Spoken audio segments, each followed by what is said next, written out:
That's right. How's it going, everybody? Welcome to the channel. This is Big Daddy Dave, and this is AgriBusiness Tonight. How is everybody doing out there? I hope you're having a fantastic day so far.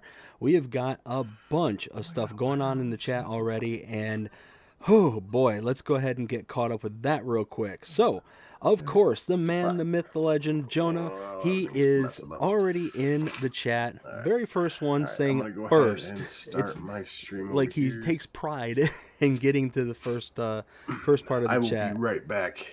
And then we got a $4.99 super chat from Jonah saying first super chat of 2025. Jonah, thank you so very much for the super chat. I greatly appreciate it. We also got the Jonah with the super with the arrows pointing up. Not sure what that's about, but I like it.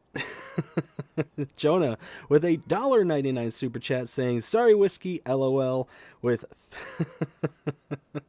and a 5 gifted memberships from Whiskey Creek. Thank you, Whiskey, so very much. I greatly appreciate it. They went out to Daniel Anderson, Tanker 2023, Sausage 1992, Big Papa Sims, and Tad Wernberg. Again, Whiskey Creek, thank you so very much. I greatly appreciate it. We've got a $2 super chat from Whiskey Creek also saying, but I got the first membership of 2025. Daniel then came by and said, nope, I got the first one. Joking because he was actually the one who received the first one in 2025. So very nice. We got Jonah saying I was the first one to comment on BDD's channel in 2025. Now this is true. He kind of went into the background and went ahead and just just made a comment just to be the first one in 2025. So very good stuff. And Jonah with the 10 gifted memberships. Jonah, thank you again so very much. Y'all are being very kind tonight. Thank you all so very much. We got it going out to Old Man Gaming 5150, Ben Goodwin, we got Chad Furman, PA Plowboy, Cool Sam 19, Wrench Monkey, Sir Cold Honest, Gold Gaming, Straight Ham 21, and Bradford Hambaugh. Thank you again, Rail Fanning Jonah, so very much. And a $2 super chat from Jonah saying 10 is bigger than 5. This is true. This is very true, Jonah. Thank you again so very much. And Bradford with the thanks, Jonah, for the gifted membership. And then lastly, we got Whiskey Creek Farm saying, hey there, BDD. Hi there, Whiskey Creek. How you doing tonight? Hope you're having a fantastic day so far. And Bradford, how are you doing tonight? Hope you're having a fantastic day so far. Daniel, same to you. How are you doing tonight? And I think that has everyone covered up until this point. Now, I've got everybody in on the other line, so I'm going to go ahead and kick it over to them for for calling us over. All right, and I think we're still waiting to start the stream. I think Will had to step away from his monitor here real quick. So we're just waiting for everything to fire up on that end. Bradford with all the custom emojis. Thank you, Bradford, so very much. Pipe and Paul, how's it going? Hope you're having a fantastic day so far. Says, hi, BDD and chat. I'm awake. Not sure how long, though. LOL. I cannot say as I blame you there, Pipe and Paul. That is got to be pretty late for you over there right now. Oh, looky there, you joined. Hello, Whiskey. Hey, Jonah, how's it going? I'm back. And it sounds like we're starting to get everybody in, so I'll go ahead and kick it off to them. Crimea River, what's going on? Troublemakers here. Oh, I just got a message from Philippa. Philippa Thompson has invited you to a chat on Discord.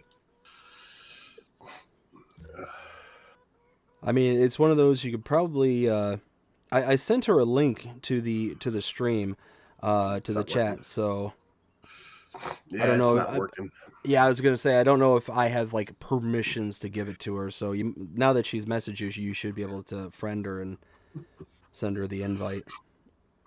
Yeah, but when I clicked on the link that she sent me, it said, "Oops, error." Oh. Pipe and Paul says 2:30 a.m. Oof. Yeah. I that's pretty late there, bud. That's pretty late. But I'm glad that you were still awake and glad you're able to join us here for a little bit. Oh, Let's see here. Let's see. So there's a million mods, right? WillT, a million mods, right? Oh, Nope. we are just Oh, it's more, swimming, so 2 million mods. swimming in mods. We got mods to the left of us and mods to the right. Coming out of your ears.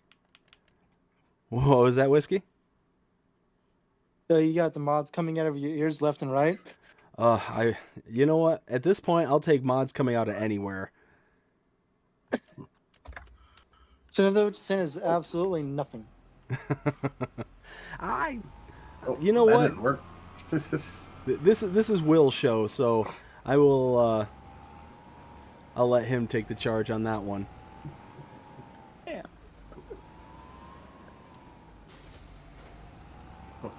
Oh, Let's see. So, gentlemen, how's your New Year's been so far? It's been fun. Good so far. Started Fun. with the bang. I mean, Oh, I started with many bangs over here. People love to see their money go boom over here. Right? well, with us, I mean, I sent you that video how we were celebrating New Year's, right, DVD? Oh, you sure did. sent Well, me. shortly after that, the neighbors literally started firing off bangs into the air. Oh, jeez. Scared the daylights out of everybody, but luckily they weren't aimed at us. Oh, that's good. That's good. I deeply apologize if you guys hear me coughing. I deeply apologize about that. Oof. Ooh. Well, hopefully you know you're what, starting though? to get on the mend there, Will. I'm definitely doing a lot better than I was yesterday. Oh, yesterday was miserable. Oh, well, at least you're making progress. So, I mean, yesterday my throat was so sore to the point that I woke up and I had no voice. Oof. Oh dear. Oh man. So, and then my voice finally came back yesterday about midday.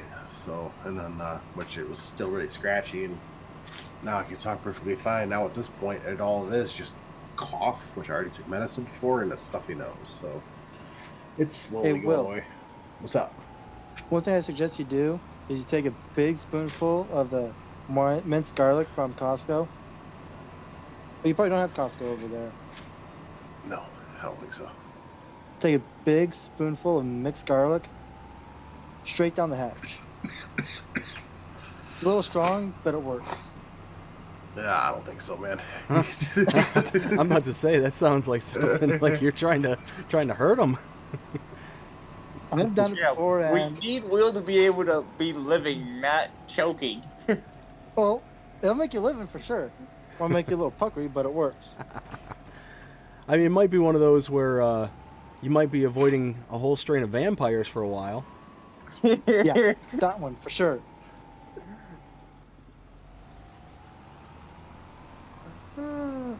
That's so weird. Yeah, I'm trying to find Mo because when I go to invite her, I send you a friend request on Discord. Yeah, it didn't work. So oh, hang on. Oh, it's right there. Never mind. I got it. Snapped. Nice. All right. I just accepted it. Yeah, we got some technical difficulties going on here for those who are watching on my stream there. It's we're trying to invite Pippa to the chat and not quite working at the moment. Well, I had a fun drive home today, driving home in freezing rain. Ooh, that sounds like a barrel of fun. Yeah, totally. I'm not going to go too fast, and I don't want to spin out on the highway. Oh man, so while we're still waiting, I'll tell you a quick story. So I was driving home from college. This would have been probably back in, I don't know, 2002-ish, give or take. And as I'm driving home, it's just pouring buckets. And this is up in Michigan. Very, very rare do you get this kind of rain up in my neck of the woods up there. And I'm driving home, and I'm driving in a 91 Ford F-150. So anybody who's driven a truck knows exactly what I'm talking about when I say there's no weight in the rear, and it's just, you know, by people's good graces, I even make it home that night. But I'm driving about 60 miles an hour. All of a sudden, I hit standing water, and I start sliding sideways at 60 miles an hour, and I'm just like, you know, I don't know what to do at this point. I am absolutely like I got the wheel cut trying to save it. It then spins back around the other way, and I get kind of straightened out, and it overcorrects it, so I'm spinning around the other way. And oh man, by the time everything was said and done, thankfully it wasn't like just one pile of water and then dry road, because otherwise I would have been like tumbling down the road. Would not have been good. Felipe is in. Felipe is here. Peppa! Yeah, I'm eating a zebra cake right now. Ooh, yum. All right, now I gotta figure out. You just hear the sounds in the background there? Little Debbie, you can't go wrong with it. Yeah, right. Yeah, I got So that. careful. That's I got- the quiet I got- one too. I got Let me get some my tea, big too. ones here. Ooh, zebra cakes and tea? Yum.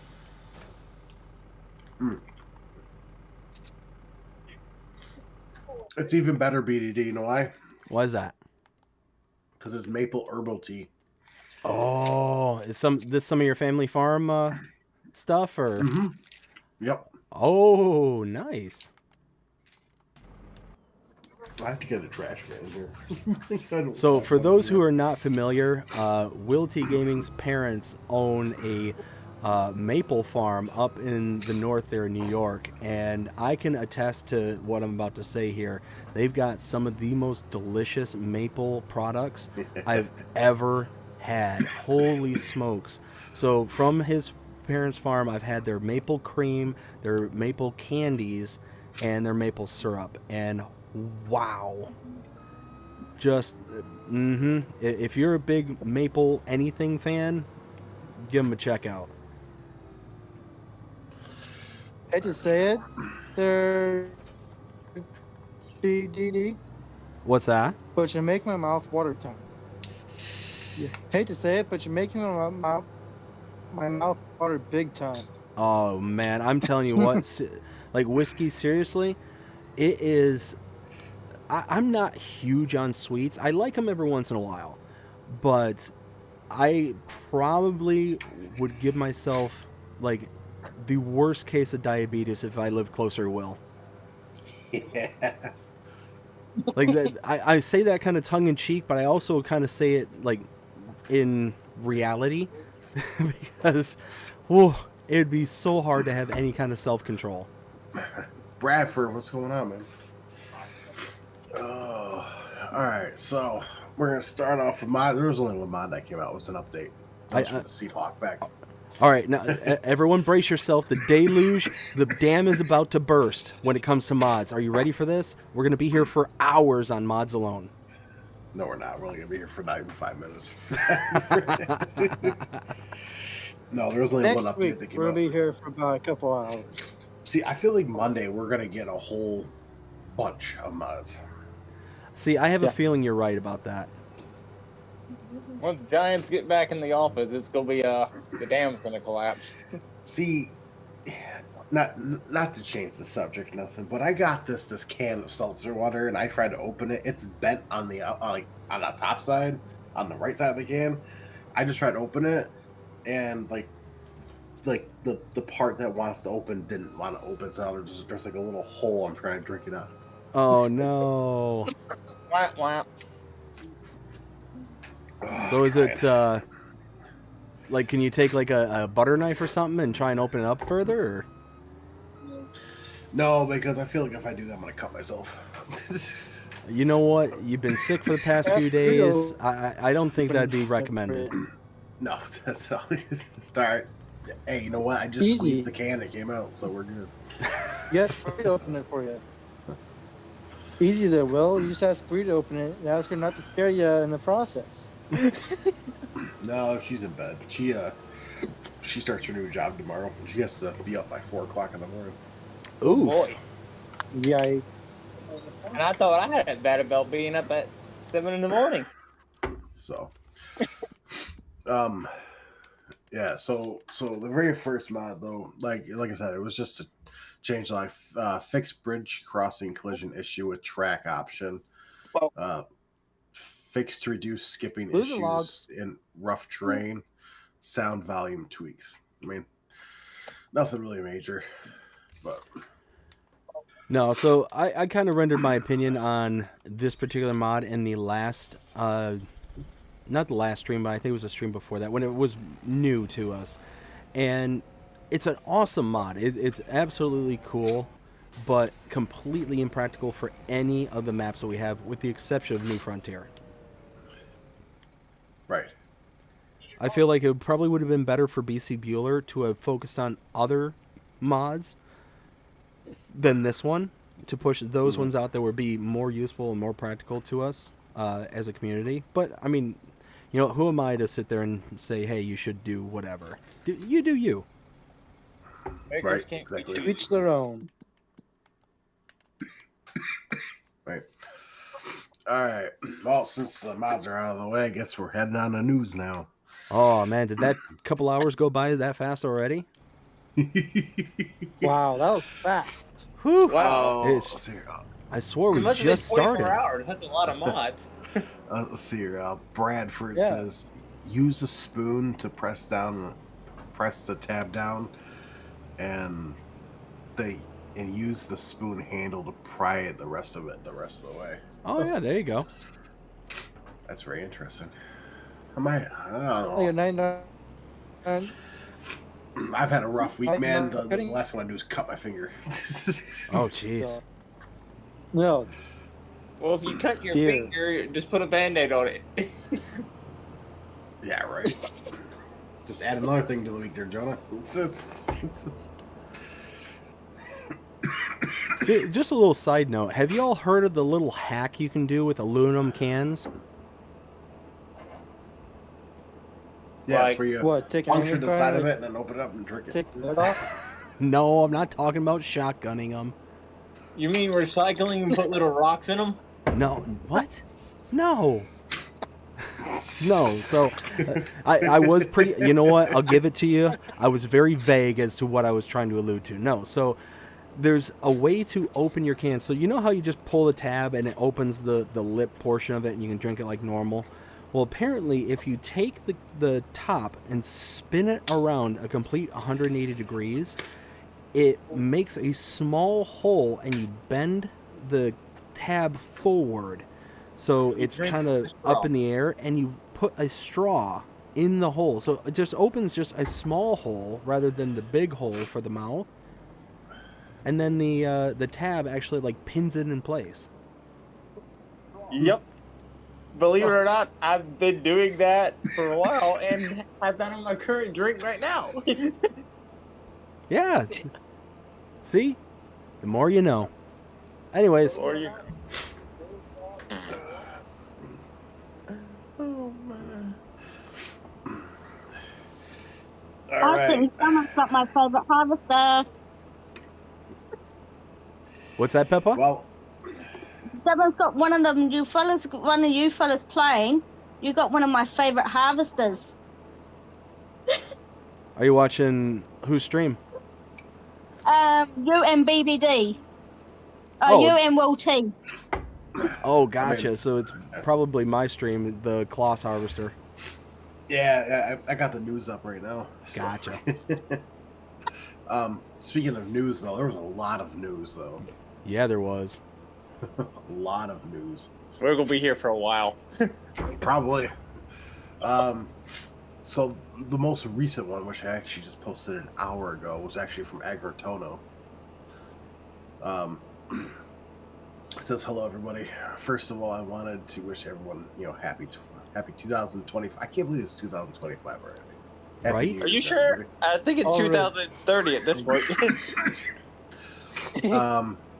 It says, and here we have our first mod of the year finished and set for testing, the John Deere XUV845E. So, It also looks like he also put an extended cab on it too, which is nice. So you can sit multiple people. You know, I got a question. Do you think when manufacturers come up with names for their vehicles or whatever, like, and this is specifically for like non-cars here in America, but do you think they just sit there and it's like, you know what, what's the most ridiculous string of numbers we can slap together in order to make it unique? Like, do you think there's actually like a naming convention to this stuff? I think so. There has to be. Like the I like don't know the if John that's a Deere good question. XUV 845E. Like, why the 845? That's a great question. Why can't it be like the X9? Just the X and a 9. Well, and that's another That good simple. example. That's literally another good example. Why do the manufacturers like? Why not the I don't know, the Toyota Camry or like the actual names? Like over in Europe, their cars are typically models, not like a model and a number or something along those lines. Like America is one of the few countries that actually names their cars, like the makes and models. Yeah. Anyways, I'll stop getting That's sidetracked. America for you. What was that?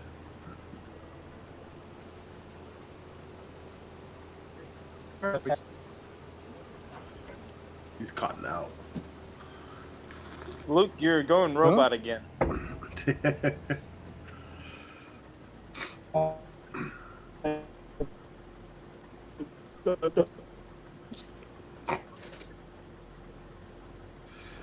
Really Yo. bad robot right now. Yo, Luke.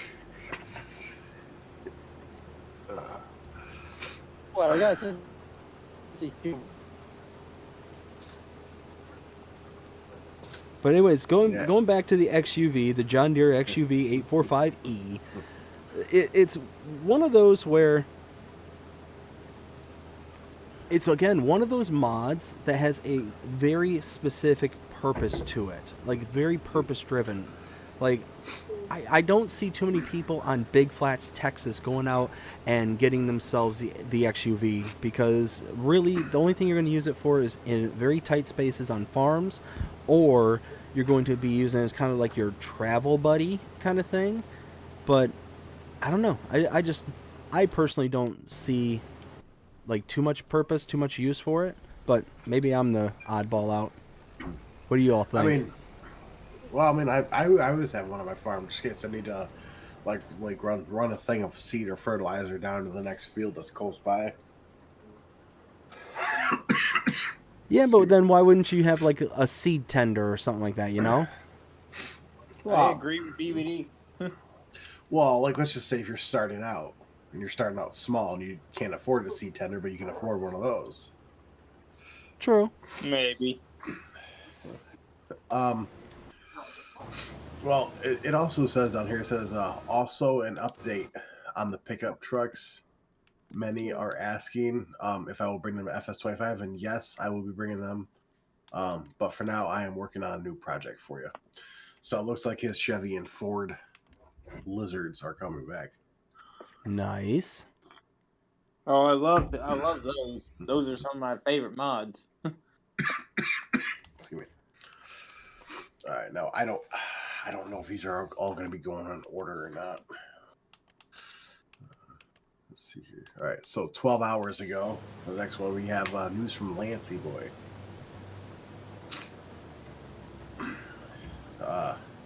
I'm not going to read this entire thing out because it is a paragraph. It is. But basically what he was saying is that he learned a new thing after watching a certain video on how to make maps better. So he's continuing on with his project for his Hamilton County in India. So I'll be honest with you, I'm a little like a tale of two stories on this one. I'm excited that Lancey Boy has continued to learn, get better, and is like advancing his skill sets in order to bring us better content. I'm disappointed because that means it's going to take us longer to get it. Right. So it's one of those, I mean- like, I'm excited, but I'm bummed out that it's going to just take even longer. Well, yes, but also you also know it's going to be a great map when it comes out, though. Oh yeah, and that's why I'm saying I'm excited because I know it's going to be better than what it would have been had he just plowed ahead. But I'm bummed out because he's starting from scratch all over again. So this is, like, if I understand it right and if I've been following this properly, this is like the third iteration that he's been doing. Because he had the original map, like the map as it originally was, but then he scrapped that to make it into this Indiana map, and then now he's basically scrapping it for a third time to start over. Yeah. That is from my understanding. And while he already has the name of it, Welcome to Farming in Indiana by Lancey Boy. Yeah. I mean, I'm excited. I am. But it's like what you said, though. I mean, he's a great modder. You know, he makes great maps, which is one reason why I know that we're definitely going to be waiting a lot longer now for that. Yeah, and I think it's going to be worth the wait at the end of the day. It's going to be one of those where, yeah, it's a disappointment, but at the end of the day, it's going to be worth the wait. Let's see here. All right, yeah, so I'm going to try to go in order here because nothing's in order right now. So, so yesterday, there was news from Ada Modding. He's been busy. He's been really busy. I know. So he posted this. The skid steer box plow is now with Giants awaiting testing.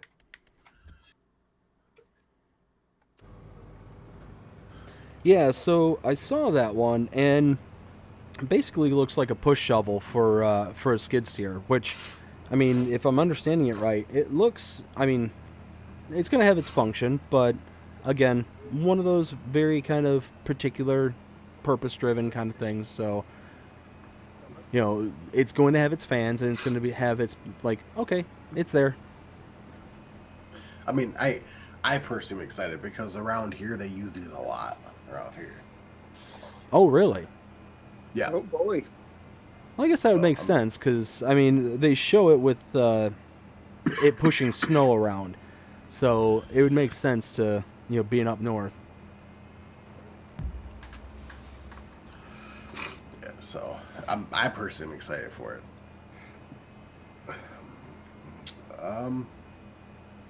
Let's see here. Yeah. Oh, yeah. Another one from yesterday, which I shared actually at the exact same time, was from JHHG Modding. There is a new partnership coming, a new brand coming to all platforms. Oh, yeah. Terra Clear Incorporated. So, Have you ever heard of them before? Because I've never heard of them. Me neither. I actually looked it up. This is actually a German brand. Oh. That's why I wonder. don't know. So, Well, they're going to all areas for Farm Simulator now. They're covering their bases now. Well, so I just so- clicked on their link that was in. Oh goodness, who did you say it was? Was it JHG Modding? Yeah. And it turns out they're actually at the Great Lakes Expo right now, showing off Yep. some of their equipment. So looks like at least their major branded stuff looks like skid steers or skid skid steers. Yes, skid steers associate parts is what I'm trying to get out, but apparently my mouth and brain do not want to synchronize. No problem. We've all been there, done that. See, I think this is very interesting though because I'm looking at it right now, and this is used for stone picking. You pick up stones with it. Yes. So, I don't know. I mean, I personally probably not going to use it, but hey, you know what? A new brand is welcome. Well, and that's it. It is, you know, we're just seeing like the first couple of lines here on their face, or at least I'm looking at their Facebook page and seeing their first couple of lines, and it's like, okay, they're basically showing off a bunch of skid steer stuff, but that's not to say that that's all that they do. You know, they could do, you know, many other things, and, you know, who knows what we'll actually get as part of this partnership. Right. Exactly. I also believe that the what was it? Wow, I had a massive brain fart. Massive brain fart.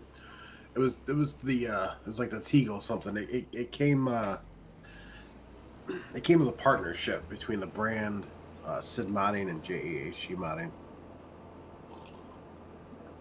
Yeah, I'm not sure.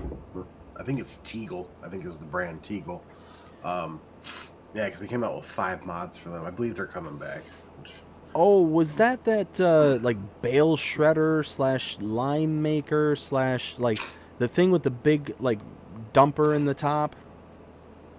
Yeah, so it was like circular with a big arm that folded inwards, and you could put bales in it, and it shreds it. Yeah, and if you Yeah. put in like, I think it was like canola or something, it would turn into pig food or something. Yeah. Yeah, now that was a really cool mod. I did like that because it was a super cheap way to make pig feed. But for those who deal with pigs here in Farming Simulator, especially in 25 now, pigs are actually kind of an easy at this point. Like, have y'all noticed that? Mm-hmm. Like, Yeah, all except for Will. I mean, what about 30,000 pigs we need him to have? Oh my gosh. 30,000? Because I thought it was somewhere like 50,000. Wow. Okay, if you have 50,000. And like 1.5 million cows and... Yeah. How are you coming along on that, Will? Dude, I've been sick. Today I actually was able to play Farm Sim on my Xbox for hours on end today for the first time in almost 2 weeks. No joke. Oh, that's nice. So. You know, Oh, Whiskey, you are on us, Luke. big time robot. Oh yeah. Stop using that McDonald's internet. Donald's internet. Whiskey, you might have to drop out and come back in.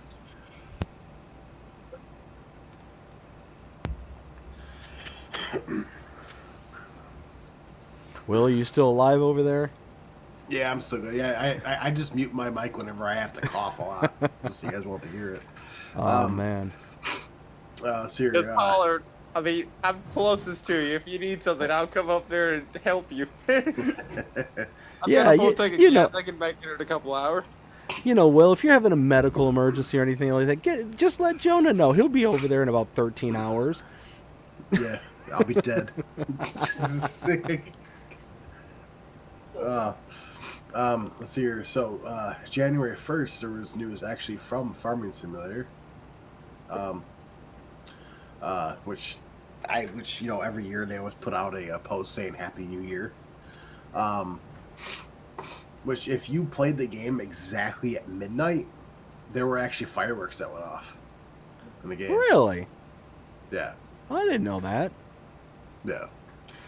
Yeah, was it no matter where you were in any game, there were just fireworks going off randomly? No, for FS25. For FS25, if you played FS25 and if you were on at midnight, the second it hit midnight, you could see fireworks go off for a couple minutes and then it ended. So I thought it was kind of neat. And now you tell us this, and now we wish we could run the clock back and go see that. Right?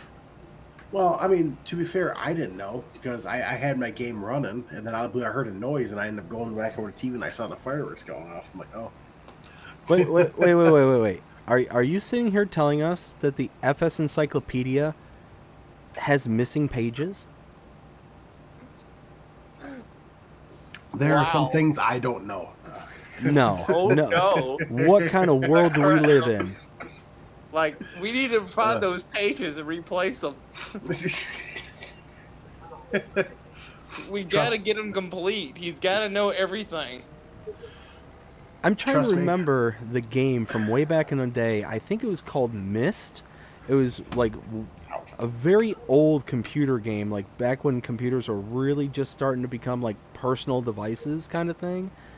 And my mom used to love that game. It was just a little point and click puzzle game. But you used to go around and having to find all these pages and stuff just littered around. I just, for some reason, just feel like that's Will right now. We need to go on a quest to find Will's pages. It's like Slender Man or something. Found on the page. Jeez. Oh, gee. Oh, jeez. No, trust me, and I think everyone would know here. If I already knew about this ahead of time, I would have let everybody know. Yeah, not that I was actually able to be on the farm and sim for New Year's. I was busy hanging out with my friends at the train station. Having trains honk at you. Oh yeah, well all 20 of us pretty much. Now this I can tell you. I wish I could have been there. Yeah. It's tradition. No. We do it every year. Slight Now- problem though. I live on the other side of the country. You can take a train and come here eventually. Wop wop Yeah. wop wop. Go between leave Christmas after Christmas and get over there by New Year's. Yeah. Now I can't tell you this because it says we're hard at work bringing you exciting new features and ensure your perfect experience in Farming Simulator 25. Stay tuned. What's coming next? Ooh. Ooh. So yeah, I know in their next patch, their next patch that's coming out is supposed to include the new patch for the new free content update. Oh. So Ooh. I guess we'll see what happens there. Let's see here. Oh yeah, this one. Well, when I shared this one, I knew this had BDD written all over it. News from Oxygen David. He does. Oh yes. He does say the flood on Comsden is a lot more realistic now when you walk or drive through it. So, and what the picture is, it actually shows like a flooded area on the road. And yes, this will be for all platforms. So, for those who are not familiar with Comsden's farm and the map in particular, there's a section of the map where there's a church, and it's right off the side of the road. And if you could see the photo, you would see the church is actually in the background off to the left side of the tractor. And in that area, it's a lowland area, and during certain times of the year, I think it's during the springtime, that area actually floods. The water just comes up above the road. And in FS22, it was a really nice little feature, but it wasn't all that like super special outside of just being visual kind of thing. But now here in 25, with it being able to be interactable and being able to actually have physics created upon it, that is a whole new level of awesome. I saw this when it came across Will's feed, and I was so excited for it. I cannot tell you. I was excited for Comsden coming back to 25. I'm now doubly excited. Oh, so am I. I mean, I'm not a big fan of European maps, but I'm definitely gonna play this when it comes out. You can guarantee that. I will actually have a multiplayer server open up for Comsden for whoever wants to join it. Oh, nice. Yeah, it's one of those that I think Comsden was a really good combination of the kind of tight European feeling of a farm, because you do really get that very kind of closed off like direct farm area, because everything's kind of like right on top of each other. Your fields are right on top of the road networks and stuff like that. But it also has that good combination of being very large fields. So you have, how do I want to say it? You get almost the best of both worlds. You almost get the American feel when you're in the field, but you get that European feel when you're in the farm. Yep. Jeez. Yeah, I'm super stoked for that. As far as I'm aware, I'll ask Oxygen, see if he replies back to me. I'm pretty sure it's already been sent off for testing. Oh man, I can't wait. Oh yeah, baby. Also, from Custom Modding, which we all know, Custom Mod is one of our favorites. He says, happy 2025. This is the time to celebrate all of our achievements in 2024, but also a moment for renewal and planning for 2025. And it shows a whole bunch of pictures. So these are the very first mods that are coming to FS25. They're well, of course, besides their combine that's already been set off, they're oh, that was not supposed to pop up. Their Case IH 2160 early riser planner, which I believe is the I think 30 footer, something around there. That's an FS25. Their John Deere baler is also an FS25. Their John Deere 4940 self-propelled sprayers in FS25 already. Oh, nice.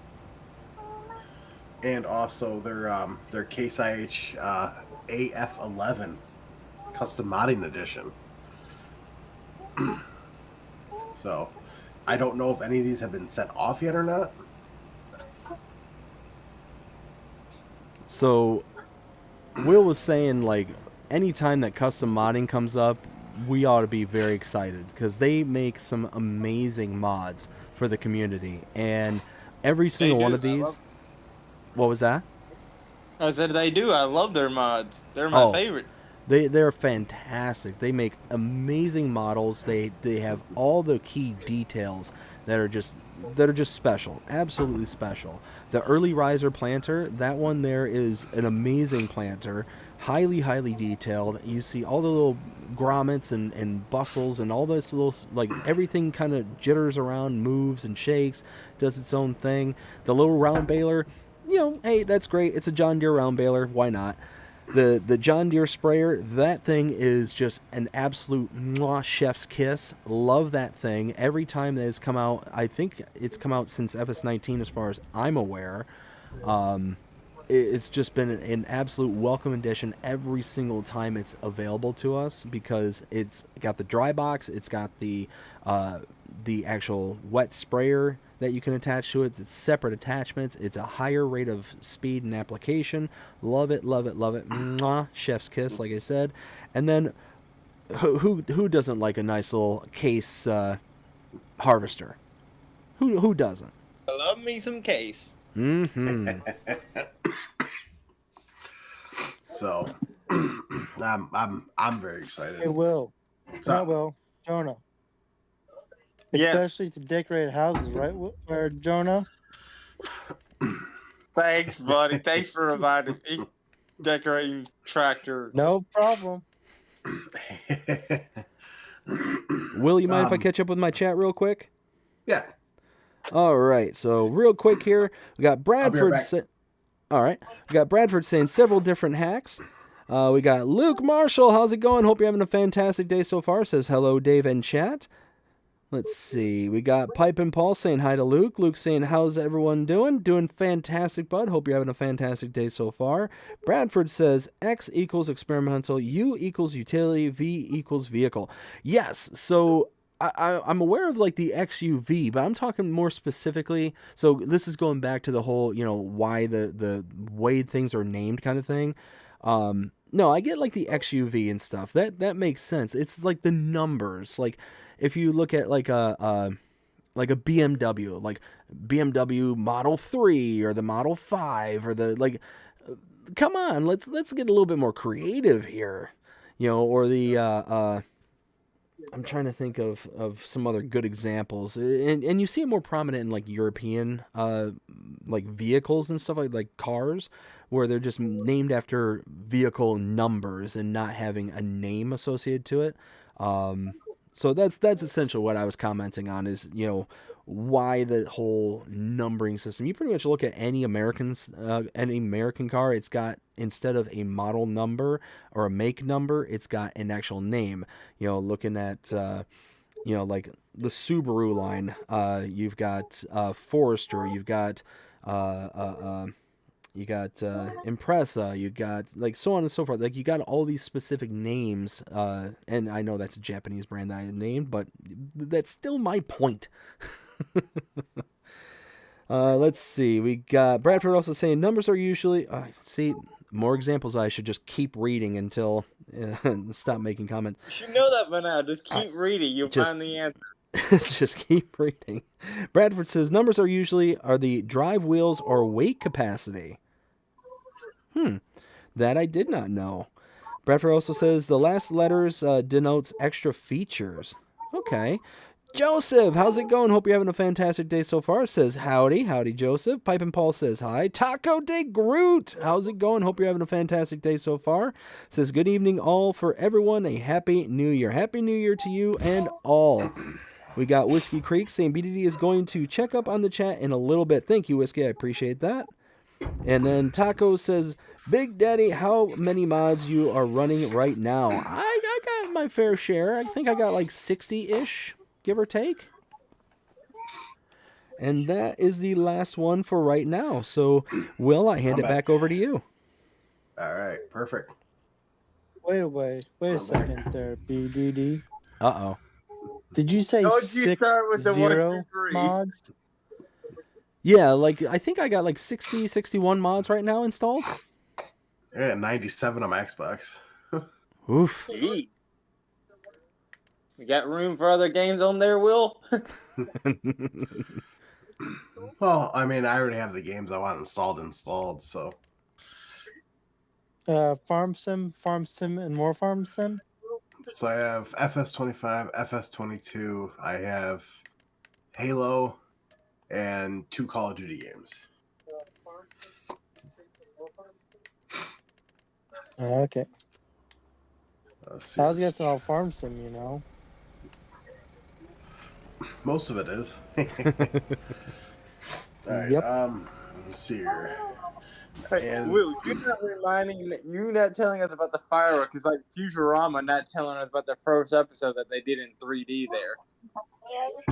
You even remember that when they told you that after the fact? Yeah. Yep. Yeah, I don't know everything. All right. Let's see. I know a lot of stuff, but I don't know that much stuff because no one tells me anything. So from AW Modding, which posted on 31st, was basically just it's that snow pusher. It was he was just stating that it was in the early stages, but I already read off in that one post. It was already set off. So let's see here. I'm trying to see here. Anything else that came out on the 31st? And that's a negative. Perfect. So I can move on. Alright, so another one from AW Modding, which was shared on the 30th, is another mod he's working on, which is the Quickie Triple Big Bag Lifter is now in the game. So, yeah, that one I'm Triple actually really interested big in bag? because anytime we get a addition to our big bag lifting and stuff, it's that one is nice. It's just a simple little thing that's going to make, you know, working just a little bit quicker. Oh yeah. And from what it looks like it looks like that the arms can actually extend like where the hooks are. Oh no, that's cool. I didn't even notice that. Yep. Yeah, that's what it looks like. So, let's see. That's pretty.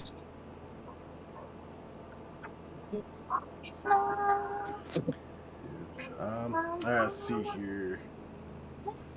The next one is from Oxygen David as well.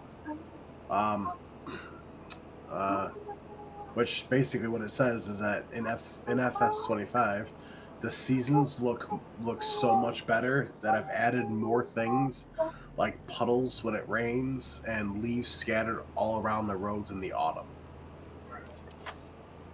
Ooh. which I think is awesome. Nice. Luke, what's going on? Whiskey. That'd be sweet. Oh yeah. He Right also here. says, "Wow, I'm also reading your chat." Yeah, I know.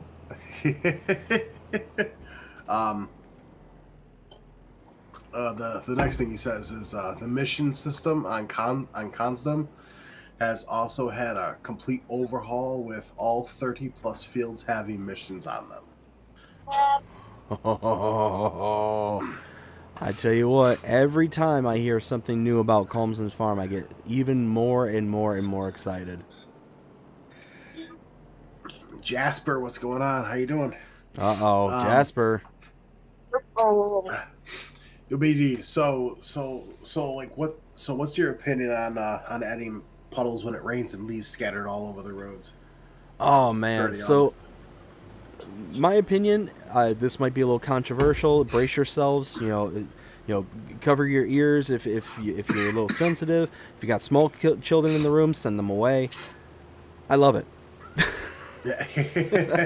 I love it. I mean, you know, all joking aside, I mean, any chance that we get just that little bit of extra detail into our game is just amazing. So getting puddles when it rains, getting leaves when it's in the fall kind of thing, in the middle of the roadway and stuff like that. I mean, there's nothing better than that because it just gets that immersion. Now, I've said this on this show several times before, but, you know, any time where it adds just that little level of detail, most people will not even notice the puddles in the road. Most people who are just like the casual gamer won't notice the leaves falling down and stuff like that. They won't. Right. They just won't put two and two together. But us people who have been around for years upon years upon years, who have seen this game grow from previous iteration to previous iteration, so on and so on and so on, will know this stuff. And we don't even have to be ones who follow along to news or things like that for like this kind of content, like what we're doing here on AgriBusiness Tonight. You don't have to be a deep follower of this stuff to see that and to realize, whoa, that's new. That's something worth taking note of. So it's one of those that we will appreciate it and really enjoy it. And it'll just be one of those things where people who are just the kind of casual gamer, casually just playing this game, they'll see it, but it's just there. And it's going to be almost white noise. And that's a really, really good thing, in my opinion. Oh yeah. I mean, if you look back from FS17 until now, like the game has had an overhaul, like a total overhaul. Oh, Kloss, I'm back. Oh dear. Oh dear. So he also says you can expect to have FS25 contracts as well, like removing rocks on the map or carting logs in various places across the map to the sawmill, or even contracts to remove dead wood. He also says collectibles are now in and the antiques, which blend in with the map better. And then he also says, here are some pictures featuring these things. Yeah, so he put out a bunch of pictures. And it to me, it looks way better in FS25 than it did FS22. Oh yeah, I mean, and I'll be honest with you, I have a personal feeling that the pictures are not going to do it justice, and here's why. No. Is that when we're playing the game, you get that kind of depth of feel to where you get to see everything from your own eyes. But yeah, you're going to see it from your own eyes in these pictures, but what you're not going to see is that kind of depth, being able to spin around and see everything around you at any given point. you're only going to see the very narrow vision that they're putting forth in front of you. So, like I said, it's one of those that the pictures I think are going to be. I think the pictures look amazing. Don't get me wrong, but I have a feeling that the map is going to be something really, really special. It was really special in 22, and I loved playing on it. I think this is going to be next level for 25. Like, it's going to be ridiculously insane. Well, you also know for a fact that I'll be the first to let you know when it drops. Oh yeah. Let's see here. Klaus the Farmer Ghost says, "Who should I go after first, you or BDD?" Him. I say BDD. Let's see here. Klaus says Team Klaus. Then Jasper says Team BDD. Let's go, Jasper. Team Mr. Jasper, Team You BBD. know, Oh, Bradford just says Team WillT. Thank you, Bradford. There you go. Team BDD, WillT, let's go. The next one right here is from Mac Trucker 921, which we all know he made some really good mods for FS22. Yeah, he did. Now, all these I'm going to list off to you. These are all pending and with Giants at the moment. So his Case IH Magnum 340-400 series special edition, the one from FS22. Was that the big black tractor that he had pictured that had that massive weight system to it? It also had the front loader. The front loader, yeah. Mhm. That was an absolute beauty of a tractor. Like, if you don't know which tractor we're talking about, it was essentially like a Case Magnum on steroids. Like, it had a whole bunch of unrealistic features to it that would have never be shown on an actual Magnum. The front loader, for example, it came as a pack, and in that pack there was like a 3,000 pound front weight on it, and like, it was just a really, really killer tractor. It went, if I remember right, it actually had an increased mile per hour speed than base Magnum, and like the whole 9 yards. And it had a horsepower increase as well. Like, wasn't it like 1,000 horsepower or something ridiculous? I'm actually showing it right now on my channel. That I went back to FS22 on the Farmer Simmer webpage, but I'm showing it right here. Yeah. So this is the Case IH Magnum 340-400 special. So this one is making a return. So I just wanted to show that off real quick, just so people knew exactly what it was. It's a beauty. Let's see here. Now I'm moving back to this one. Let's see here. Jasper says Team WillT. Yes. Class says, why Jasper? Why? Why? Because Jasper is awesome. That's right. And Jasper says, come on, Klaus. Okay. The next one is the tree sapling pack is update. So it's the update to the mod that already came out from him.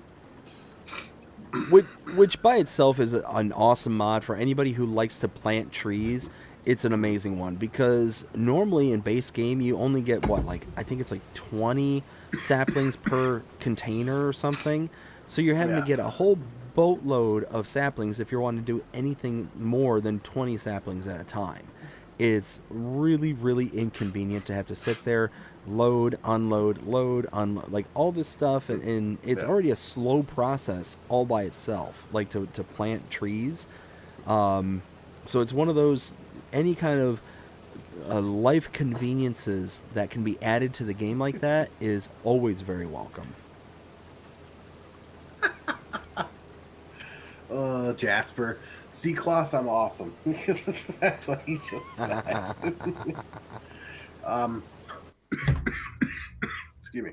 The next one is the John Deere grapple bucket. That one was also an FS22 as well from him, which that one also had the unrealistic capacity in it. Nice. Right, so, let's see here, the telehandler pallet fork, the drop deck trailer auto loads bales, So going back to the telehandler pallet fork, this one, if I remember this one correctly, I loved this particular pallet fork, and the reason being is that it had straps that were integrated into the pallet system itself, so you could pick up, a pallet at the bottom. It wouldn't strap it if it was the base pallet on the runner, but if you had pallets on top of pallets on top of pallets, like a tower of pallets, you could then activate the straps and it would strap over and lock it in place. It was super convenient and it made it really, really nice. And it also made the pallet fork far more functional for other things other than doing pallets. You could actually strap down trees, you could strap down pretty much anything that you would want to be able to strap down, you could do it. And you could do it with a pallet fork rather than having some other tool, that would have straps integrated in it as well. So it was a huge life convenience mod, and yeah, that one I'm really looking forward to coming back. Oh yeah. Then they also have the drop deck trailer auto loads bales. I mean, anytime we get auto loading bales, it's a good day. Game changer. Right. I love it. Auto loading. Oh, Kloss just said boo. Come on, Klaus. Why let's can't hear- you be like Jasper? The next one, I'm gonna click on this here. The next one is auto loading bale / combo trailer. So So, that one, again, anytime we get a auto load of any kind, happy. I cannot overstate that one. Right. The next one is extra large workshop. I'm very intrigued to see what that one is, because that one was not an FS22. Yes. I think that's a new one. Bulk buying station. Very nice. We already have like 2 of those already. We have a grain mill plus. Again, nice. Solar farm. Meh. I mean, a generator, which is cool. Placeable gas station pump. Again, cool. Okay. Garage with vehicle workshop. Okay. Perfect. So yeah, so all those right now are all pending testing right now with Giants. So Get to work, Giants.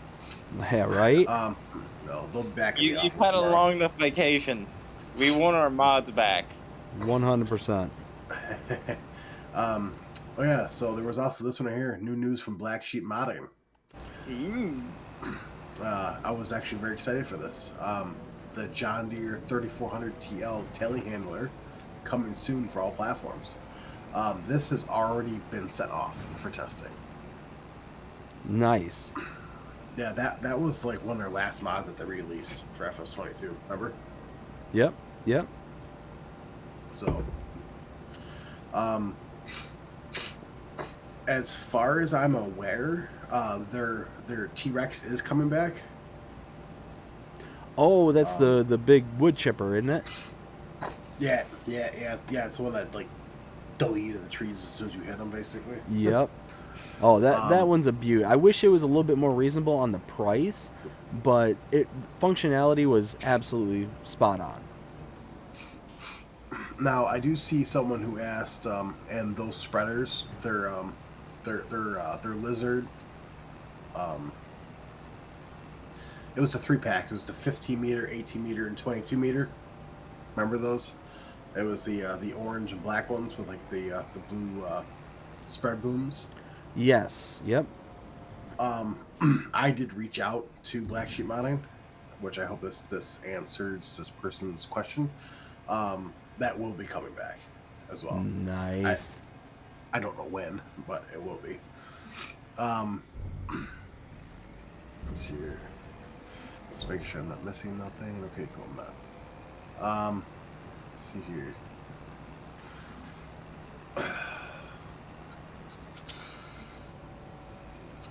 Alright, and I think we are all caught up from that. Yeah, because the last post was on the 29th, which is when we streamed last. So Nice. we are all caught up on all the news. All the news, and well, not all the news. The what? I said not all the news. All right, you have news, don't you? I do have news. I have news to contribute to the news. Oh boy. I do. Let's I hear do. So, for those who were a part of, was it the last stream on here, or was it my last live stream? Might have been my last live stream. I had made mention how I've been kicking around the idea of starting a new series, and was kind of hesitant. Was kind of like, yeah, I don't know, kind of la-di-da, kind of about it. Well, then I started getting some well-received encouragement from those within the community, and I want to specifically reach out and thank Dust Bunny, Ken, and several others for kind of giving me the boot to the butt that I needed to kind of get off my hands and do something about it. And I did it. I went out and I reached out to several creators and several people within the space here in Farming Simulator, and I'm going to be creating a new show where it is going to focus on creators within our community who are going to then be interviewed by yours truly. And we're going to be taking a deeper dive into those individual creators, whether they're like creators on YouTube, whether they're modders, whether they're map makers, whatever the case may be, and kind of give the more in-depth detail about the individuals involved in what it is that we play on a near everyday basis. So look forward to that coming out on the channel. It is going to be titled BDD's Farm Sim Talk. So keep an eye out for it. Got a couple of people on board already. I've reached out. I'm not going to name them by name right now, but I do have a couple of people on board. They're very excited. They thought it was a really great idea, and we're just going to have to clear up some scheduling to get that all situated, but looking forward to when that comes out. Now you got me really excited for it. Cannot wait. Oh man, I was wondering if people were really going to be on board with it, kind of thing. Like I said, I reached out to a few people already, and the responses that I got from it was like a resounding yes, would love to do it, need to fight with the scheduling right now. So that's the only issue, is because a lot of, especially modders and map makers, they're extremely busy right now. They're working so hard on trying to get their mods out, trying to get their maps out, all that, right? So it's one of those, like, they're busy and they're not wanting to add just one more thing to their plate. The only other issue that I'm running. Did. Sorry. You just did. You just added another thing to their plate, though. Well, yeah, one more thing to their plate on top of what they're already focusing on, because they want to focus on, the mods, the maps, and the content creation, stuff like that, especially with everything being so new. But they're absolutely on board with wanting to do it because they thought it was a really kind of a cool idea. So, Unique. like I said, I'm not going to name them by name just because, nothing's set in stone as of right this second. But I'm going to be continuing to reach out to other creators, like I said, other YouTubers, the whole 9 yards. I want to be able to, basically anybody who is even within the realm of creating content within the world of Farming Simulator, I want to be able to talk to them, want to be able to get to know them a little bit deeper. And I think a lot of us in the space would love to be able to find out, hey, what motivates you to be able to make the maps, make the mods, what is it that you look for when you decide, hey, I'm going to create the John Deere round baler? What made you decide to do that kind of thing, as opposed to the case baler, as opposed to this or whatever? You know what I'm saying? It's one of those, get a deeper dive and get an understanding of where these people are coming from, that motivate them to make the content that they do. Nice. We cannot wait. Now, I think it would be awesome to like, let's just say, for example, get like someone from custom modding on here. Oh, absolutely. Like I said, I want to be able to open the door to anybody who is in the farming simulator space.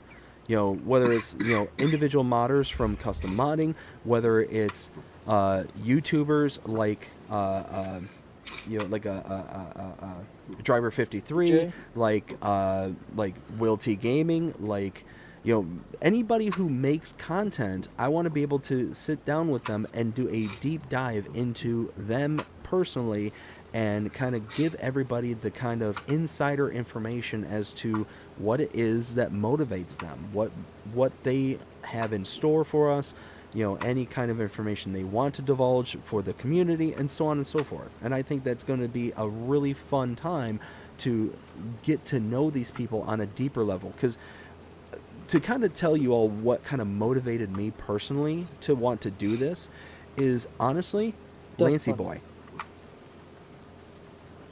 So no, Dust Bunny gave me the boot to say, hey, go and do this. Do it. But what motivated me She's that was, kind of person. she really is. She's absolutely great. And again, Dust Bunny, thank you so much for just saying exactly what I needed to hear. But what motivated me to do this was hearing the stories of creators like Lancy Boy, who caught a lot of heat in FS22, so much so that they kind of reeled back a lot of their stuff on what they were producing and all that stuff. I want to create this channel to almost, for lack of a better word, to humanize them, and to make it like, hey, you know, these are people who are bringing us content and bringing us the ability to, you know, enjoy something. Let's make it to where they're out there, they're available to us, and also offer a realm in which people come around and ask their own questions. You know, it doesn't have to be just questions from me. I can take questions from the comments, from the chat, and be able to pass that along, kind of thing. Right. Which I think would be really cool as well. Because not everybody's going to go out and go onto Discord and hunt these people down and do all that stuff like Will here does. You know, Will's proactive. He's going out and hunting this information down. But the majority of people, they want this stuff to be easily accessible in kind of one space. Kind of like what we're doing here. But I'm looking for like the deeper kind of stuff, not the quote-unquote surface level like what we're doing here, as to, hey, what do you have that's coming up, kind of thing. What is it that you do, kind of thing. What really makes you tick in the world of Farming Simulator? Good question there, BDD. Let's hear it. Is it going to be live stream or recorded? So I'm going to aim for it being live streamed, so that way there's chat that will be able to, you know, send in their questions and do all that. But depending on scheduling conflicts, because the thing is that there's going to be a lot of people who are, you know, kind of European based and whatnot, and as we heard from Pipe and Paul, who's based overseas, it was 2:30 in the morning when he first started this stream. So it's not going to be feasible for somebody like me to be able to come out at 9:30 at 9:30 at night for a live stream event kind of thing. So it might be something that, you know, sometimes there may be some pre-recorded content kind of thing, to where we won't have the ability to live stream. So a combination of both? Yeah, it's likely going to be a combination of both, is what I anticipate. Now, I prefer them all to be live streamed to give people the ability to, you know, join in. Yeah. Hey, BDD. Yo, Guess how many mods I have installed on my PC? oh my goodness, I'm guessing all of them. 20 million. 157. Woo! Oh boy. Your PC's gonna explode, Will. No, it's not. See, it's nice because it all goes right to the cloud. which is super nice. And on my cloud, I have 10 terabytes. Ooh, nice. So Not bad. I got plenty of room. No, I have a big milestone coming up for me. Oh yeah, what's that? 10 years on YouTube coming up on the 15th. Oh wow, you've been on YouTube for 10 years already? Yep. Wow. January 15th when I started my channel. That's awesome, Jonah. Congratulations. Yep. How time nice. flies. And it wasn't always Rail Fanning Jonah. It was just like Jonah Elliott. Then I switched it to Rail Fanning Jonah because I wasn't always just train based, but then I became train based. So. Oh, that's cool. But I Again, used to the do more like you know. dominoes, like do the dominoes, stack them up, and knock them down, stuff like that. Okay. I used to record weather too. I did a lot of stuff, but now I just do trains. Nice. Nice. You got any big plans for like a 10-year anniversary video or something? I'm working on that in the background right now. I'm trying to find the perfect song for it, because for this, it's like I'm okay with not getting money. I just want to do a good song to celebrate it and stuff like that. So that's something I'm working in the background now. Awesome. And it's going to be like videos, from all out through the years when I barely could hold my phone straight to working with tripod and professional stuff. Well, that's awesome. Well, go check out Jonah when he puts out his 10-year anniversary video over at Rail Fanning Jonah. Yes.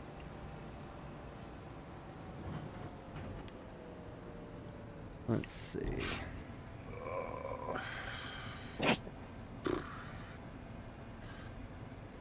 So, There you go. out of curiosity, since I got so many folks in the call here, do you all have any suggestions on who I should try and reach out to in order to try and do this interview?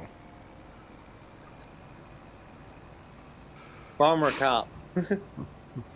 That'd be a good one to get a hold of, absolutely. DJ. Also another great one. And of course, There's a- Driver, stuff him too. There's Clutch. Get interview yourself. Oh, So BDD, what motivated you to start Farming Simulator content? Well, BDD, let me tell you. Move to the next chair. Just You gotta move to the take- next You chair. gotta do it properly. You gotta move from chair to chair to do it with a different voice. Okay, so I could get my interviewer voice. It's like, so BDD, tell me, and then I can bust out my sultry voice. It's like, oh well, let me tell you. Yeah. Interview Will, and how he knows so much about Farm Simulator. Oh, trust me, Will is definitely gonna be on the list. Absolutely. Oh boy. Oh, Oh, boy. oh well, trust me. I'm reaching out to you on that one. You could ask Miss That's Funny at some point. She knows quite a bit. As like a moderator. She's not a official content creator, but she's a really good moderator on everybody's channel. Okay, that's a good, a little bit tangential, but that's definitely within the realm. I got two for you. Yeah. Let's hear it. What about 82 Studio and Omatana? Both of those I'd absolutely love. Yeah, absolutely. Lancy I know- Boy. Lancey Boy would be another What great about one. Giants themselves? Yeah, I mean, here's the thing: is if I was brutally honest, if I was very, very brutally honest, I hope that one day to be able to interview people from Giants and be able to, kind of get to know them a bit more as well. Like not just Giants, but I mean just pretty much anybody and everybody who's within this community. Because like I said, it's one of those where I feel It's like it's massive. very easy for people to kind of take for granted the things that we get here in Farming Simulator, the mod hub in particular. You know, all the mods and stuff, the maps and all that stuff. And people don't realize just how long it takes to make this stuff. Like, this stuff doesn't just Make a map. yeah, it doesn't just exist kind of thing. We're talking it takes hours, days, weeks, months, even years. And I know of one person in particular. His name is Silver Eagle. Made a map for FS22. I'm not aware of them doing any content for 25, but it was one of those where I got to talk to them, and it was kind of an informal kind of thing because they were actually just sitting there typing away in chat kind of thing in one of my live streams. And I haven't seen them, you know, much lately, but they were telling me how it took them for their map over a year from start to finish with all the updates accounted for and all that stuff. And it's like, you know, number one, you have to have tons and tons of dedication to anything for it to last over a year kind of thing. But then to have it be something that you have no financial gain, no real incentive to do outside of just pure love for the thing, like that's really kind of special. And like I said, I want to be able to like highlight these people and show off like, hey, you know, these people work really, really hard for the things that we get.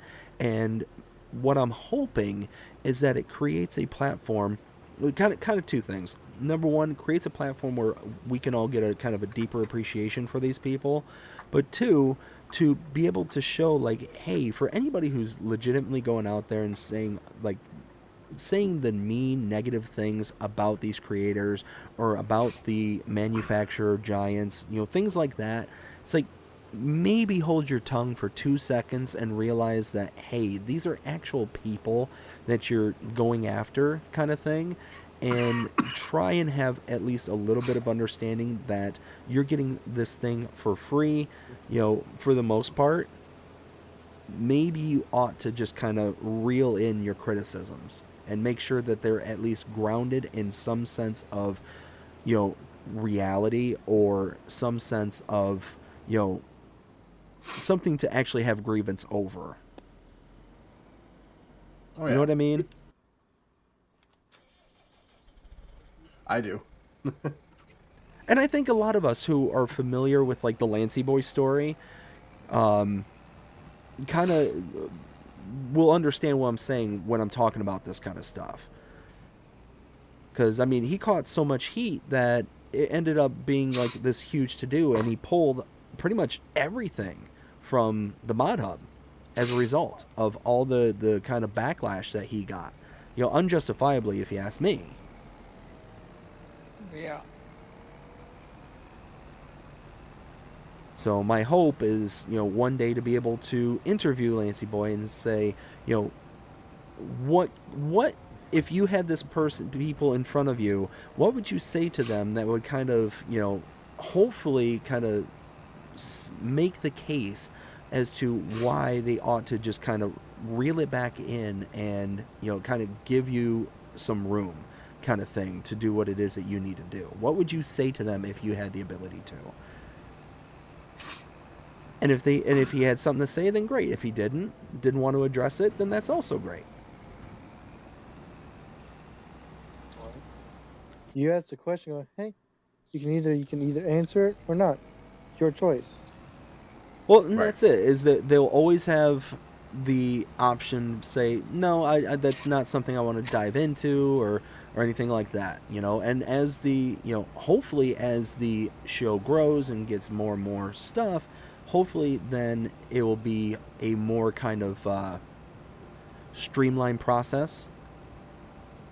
Mm-hmm. You know, have like pre-screening, or have things that will be able to kind of make each interview go smoothly and whatnot. Set expectations up front so the people who are coming in will know exactly like what it is that they would have to prepare for, if they want to prepare for it at all, or if they just want to kind of go off the cuff kind of thing.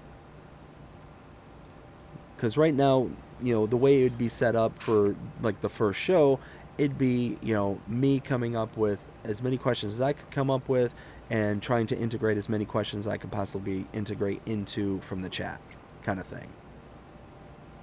Right. Yeah. So, yeah, that's my news, and I'm looking forward to it, and I hope that that people out there are looking forward to it as well. That's exciting. Can't Sure wait. am. I can't wait. Oh yeah. Let's see. Y'all mind if I go over my chat real fast?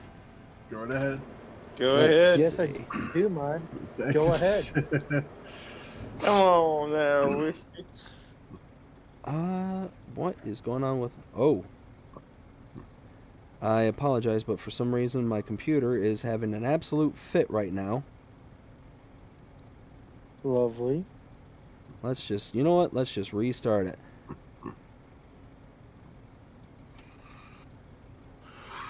Not restart it, but refresh it. That's proper words. I was about to say restart. You're about to go on live on YouTube. Just kind of boop. Oh man, what is happening here? Oh snap. Every time it fails, I get this little window that pops up and says, oh snap. Let's see. So we got... Okay, Taco says, I got 285 mods right now, a lot of old tractors, and some awesome scripts. Woo! Very nice. That's a lot. Taco also says, I like my stuff vintage. Oh, yeah. Having some great vintage options is always a really good one. Taco also says, got some old Volvos, IMTs, Ursus, I think is how it's pronounced, Massey's Case, UTB, and Zadors. Very nice. Cavalier Roy, how's it going? Hope you're having a fantastic night so far. Says, evening bud. Not normally awake at this point, but couldn't sleep, so I jumped on the PC and you were almost an hour ago, LOL. Very nice. Well, I'm sorry that you're not able to sleep, but hope you're having a fantastic night otherwise. Whiskey Creek says, hey there, Cavalier Roy. Roy also says, hey to the Whiskey Creek. We got Taco says, I have FS 17, 19, 22, and 25. Till now, I think 22 is the most adult version. I love 22. FS 25 is great, but the menu is way too cartoonish. They should have stuck with the FS 22 menu. I 100% agree with that. 100%. It's really hard for me right now to get over this whole menu system. It's very oddly laid out. Probably the perfect example I can give to this, it's like going from Windows 7 to Windows 8. Do you all remember the nightmare that was Windows 8? Yes. Yeah, that's basically how I can compare this. Is it's like, does that seem like a very fitting kind of comparison? I can say, I really like. I wish they would have kept the same format of 22's menu, because 25's menu, I get the concept, but I just can't find anything as quick as I could on 22. Exactly. Exactly. And I know It's it's so because rough. 22's been in our brain the past couple of years, but it's like, man, it's just gonna be hard to get used to, even probably months into it, you know? Yeah, and that's it. Is you figure we're what, like about a month and a half, almost 2 months into this game already, and I'm still struggling to this day. I'm still struggling trying to find stuff. I'm not. And I play this game every single day, like multiple hours a day, every single day, and I still struggle to find stuff. My bread and butter's coming up. Nice. Let's see. We got Pipe and Paul says, "Hey Cavalier, glad I'm not the only one who can't sleep." Cavalier Roy says, "Haha." To Pipe and Paul, it's Saturday for you. Everyone knows Mondays are bad and wants Sunday to never end. Oof. Yes, isn't that the truth? We got Pipe and Paul says, "Very true." Bradford says, "Time is relative to you." It is very true. And I just got something. Wayne Sims just subscribed. Thank you very much, Wayne. Greatly appreciate it. Let's see. We got Joseph saying that mod is out on PC but doesn't have the visual straps. Gotcha. Okay, so hopefully that means that they'll be visual here very soon. Cavalier Roy says, I want the factory upgrade mod to come back and would love to see precision farming as well. You know what, Cavalier Roy, you're 100% right. Now, I'm not sure about the factory upgrade mods because I'm pretty sure that's a PC only mod, but I'm aware of it. It's the one where you could actually buy a cheaper, smaller version of a factory and then build up to a more expensive, more productive factory. Will, is that accurate in how I'm describing it? Yes. Yeah, so that one, I wish that was available for all platforms. That would be a really cool kind of addition to the game. But yeah, precision farming, cannot wait for that one to come back. I'm really hopeful that Giants brings that back soon. Pipe Paul says, can't wait for precision farming. Taco says, Cavalier Roy, on King's Mods, there is a mod called Expanded Small Factories. It makes the small factories doing the same like the big brothers. Ooh, very nice. Cavalier says to Taco, very nice. I will have to look into it. Also says, for some modders, it's an escape from RL. Yes, 100%. I can absolutely see that happening. Let's see. Oops, and it just jumped around on me. Whiskey says, gave a link to Rail Fanning Jonah's YouTube. Thank you, Whiskey. Greatly appreciate that. Also, says problem. Jonah's YouTube channel.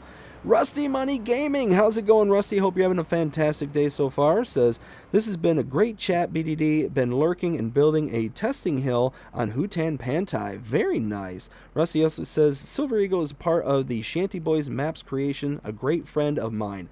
He's a really great guy.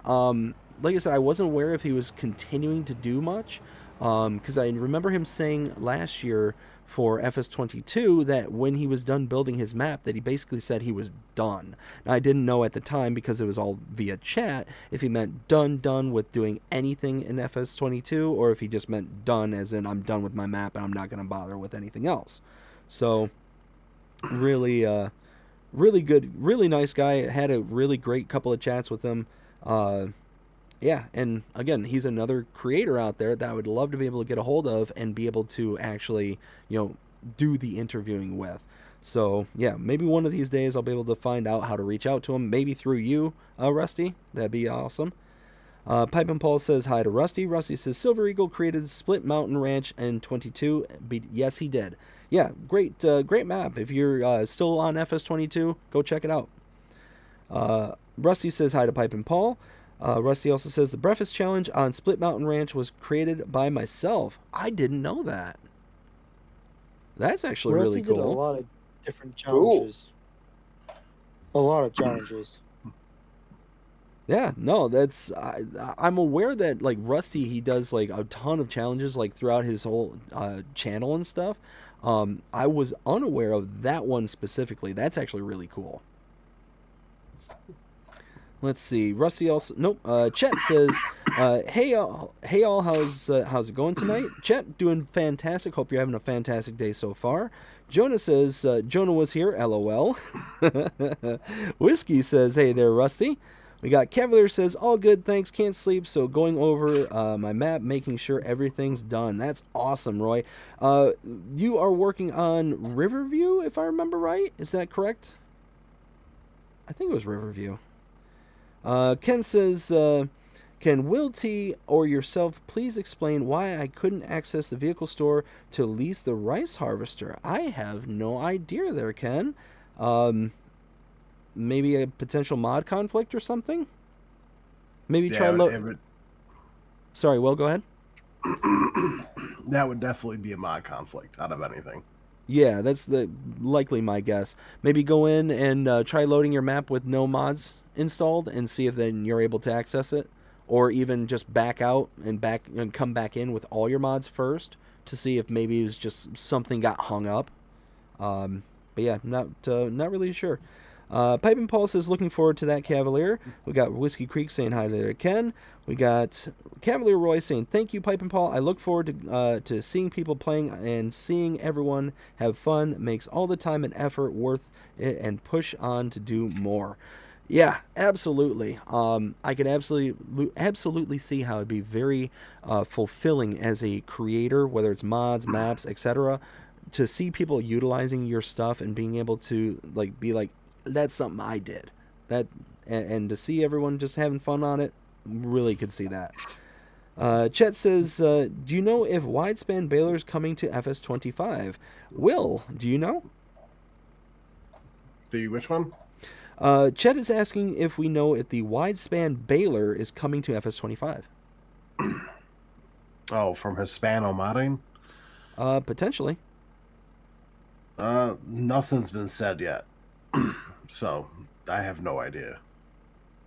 Okay. Yeah, nothing has been said yet. If there was anything at all, if you give me a minute, I'll check here. Hang on a second. Cool. Let's see. We got Taco saying hi to Rusty. Rusty saying hello to Whiskey Creek, Taco, and to Cavalier Roy and all. Whiskey saying, how you doing, Rusty? Rusty saying, 2 of my challenges became part of updates to the Shanty Boy maps. See, again, that's something I didn't know. That's fantastic, Rusty. That's really cool. Let's see. Cavalier Roy says, hey to Rusty Money. Hope the new year has been good thus far. Also says, correct, bud. Awesome. Yeah, so it is Riverview. That's awesome. Rusty says, also the farm challenges on Blackwater Bottom. Man, Rusty, you're just killing the whole challenge making for Shanty Boys. That's awesome. Rusty says, good. Oh, what's that?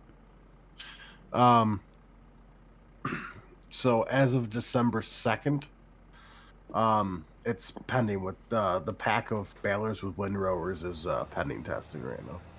Ooh, now that one I'm looking forward to as well. I don't know if that's what they're talking about, but if it is, then yeah. I mean, so they might be talking about, Chet might be talking about the one where it's just the kind of wide pickup range. So either like the quick baler or something along those lines, potentially. Or they could be talking about the one set where it was like the Pottinger, but it had the expanded pickup width and all that stuff. It was a part of a pack that came out a while ago. Now, that modder, I couldn't even find a Facebook page on him, so I have no idea. I can't even tell you. Gotcha. Discord? I need to mute my mic real quick. that? Y'all keep on doing what you're doing. I'll be right back. 10-4. Okay. Hey, Jonah. Yes. Guess what I'm looking through right now? What you...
Yeah. You follow me on Facebook, right? On, Yes. WillTGaming. I post everything on there, so whatever news comes out, I post on there. So. Oh, yes, that's what it is. So.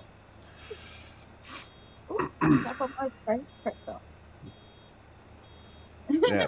Welcome back. You missed the world ended. Yeah. Yeah. So Pippa. So Pippa. So if anything gets released, it'll be on there. So you can just you can look at my page when you can ask BDD. I'm literally posting something every single day. Oh yeah. That's only for the Hey, arts Lee, anyway, come on. Will T.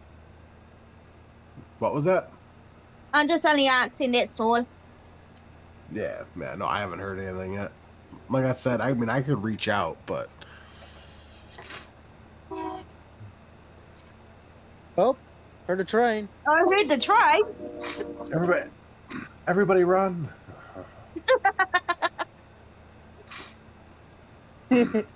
Yo, Jonah. Yeah. Yo, you like trains and all. Yo, did you hear about that massive train accident where what it hit like what it there was two of them. Yeah, there was one that hit a semi that was across the tracks, and then there was also a firefighter truck. Yes. Yeah.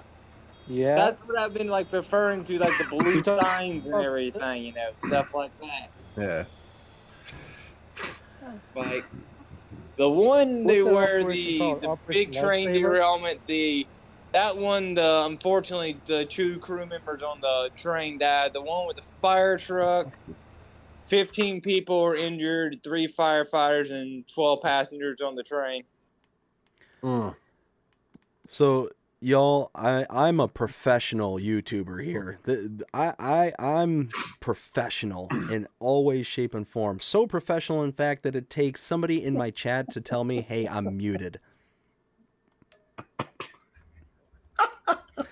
Yeah. So Kevlar Roy, thank you for letting me know that I'm muted because, yeah, I originally muted the mic. Because so to let you know what just happened, my wife is getting ready for bed, so she's wishing me good night and whatnot. And I originally muted the mic to go get up, but then I'm like, wait a minute, I'm on camera. Let me actually turn off the camera and walk away, kind of thing. Right. And yeah, that's when I realized You forgot to turn it back on when you came back. I forgot to turn it back on. So Oh, good going.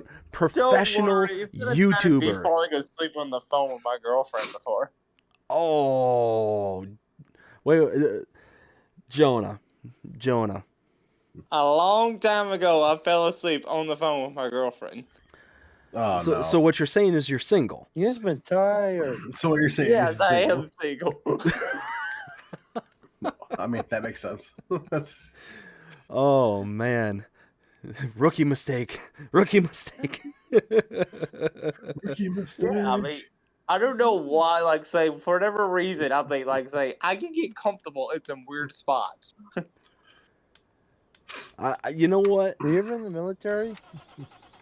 No, but some like say I could probably do well sleeping in the field. I mean, like say I've slept on like pure asphalt before and been completely fine. Yeah. Oh jeez. Yeah. No, thank you. Yeah, I tell you what, it's when I was younger, I could fall asleep wherever, whenever. It didn't matter. Now that I'm old, no, just no. Give me my bed. Nothing else is sufficient.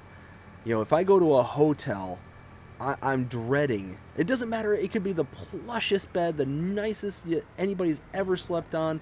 No, if it's not my bed, I'm just miserable. I'm absolutely just like tossing and turning, the restless night's sleep. It's terrible. Absolutely terrible. Well, you could just like load up your bed with you and carry it. I know some people who do that. You know, I've considered it a time or two because there's been like extended stays where I've gone out and like been away from home for weeks at a time, and I'm like, I want to take my bed. I want to take my bed. And if I had a like actual way of doing it, I might consider doing it. It's that bad. It's either, you know, get next to no sleep or be inconvenienced by carrying around this huge lumbering mattress around. I don't know which is less convenient. Okay, well, here's a question: what's the longest y'all have ever gone without sleep?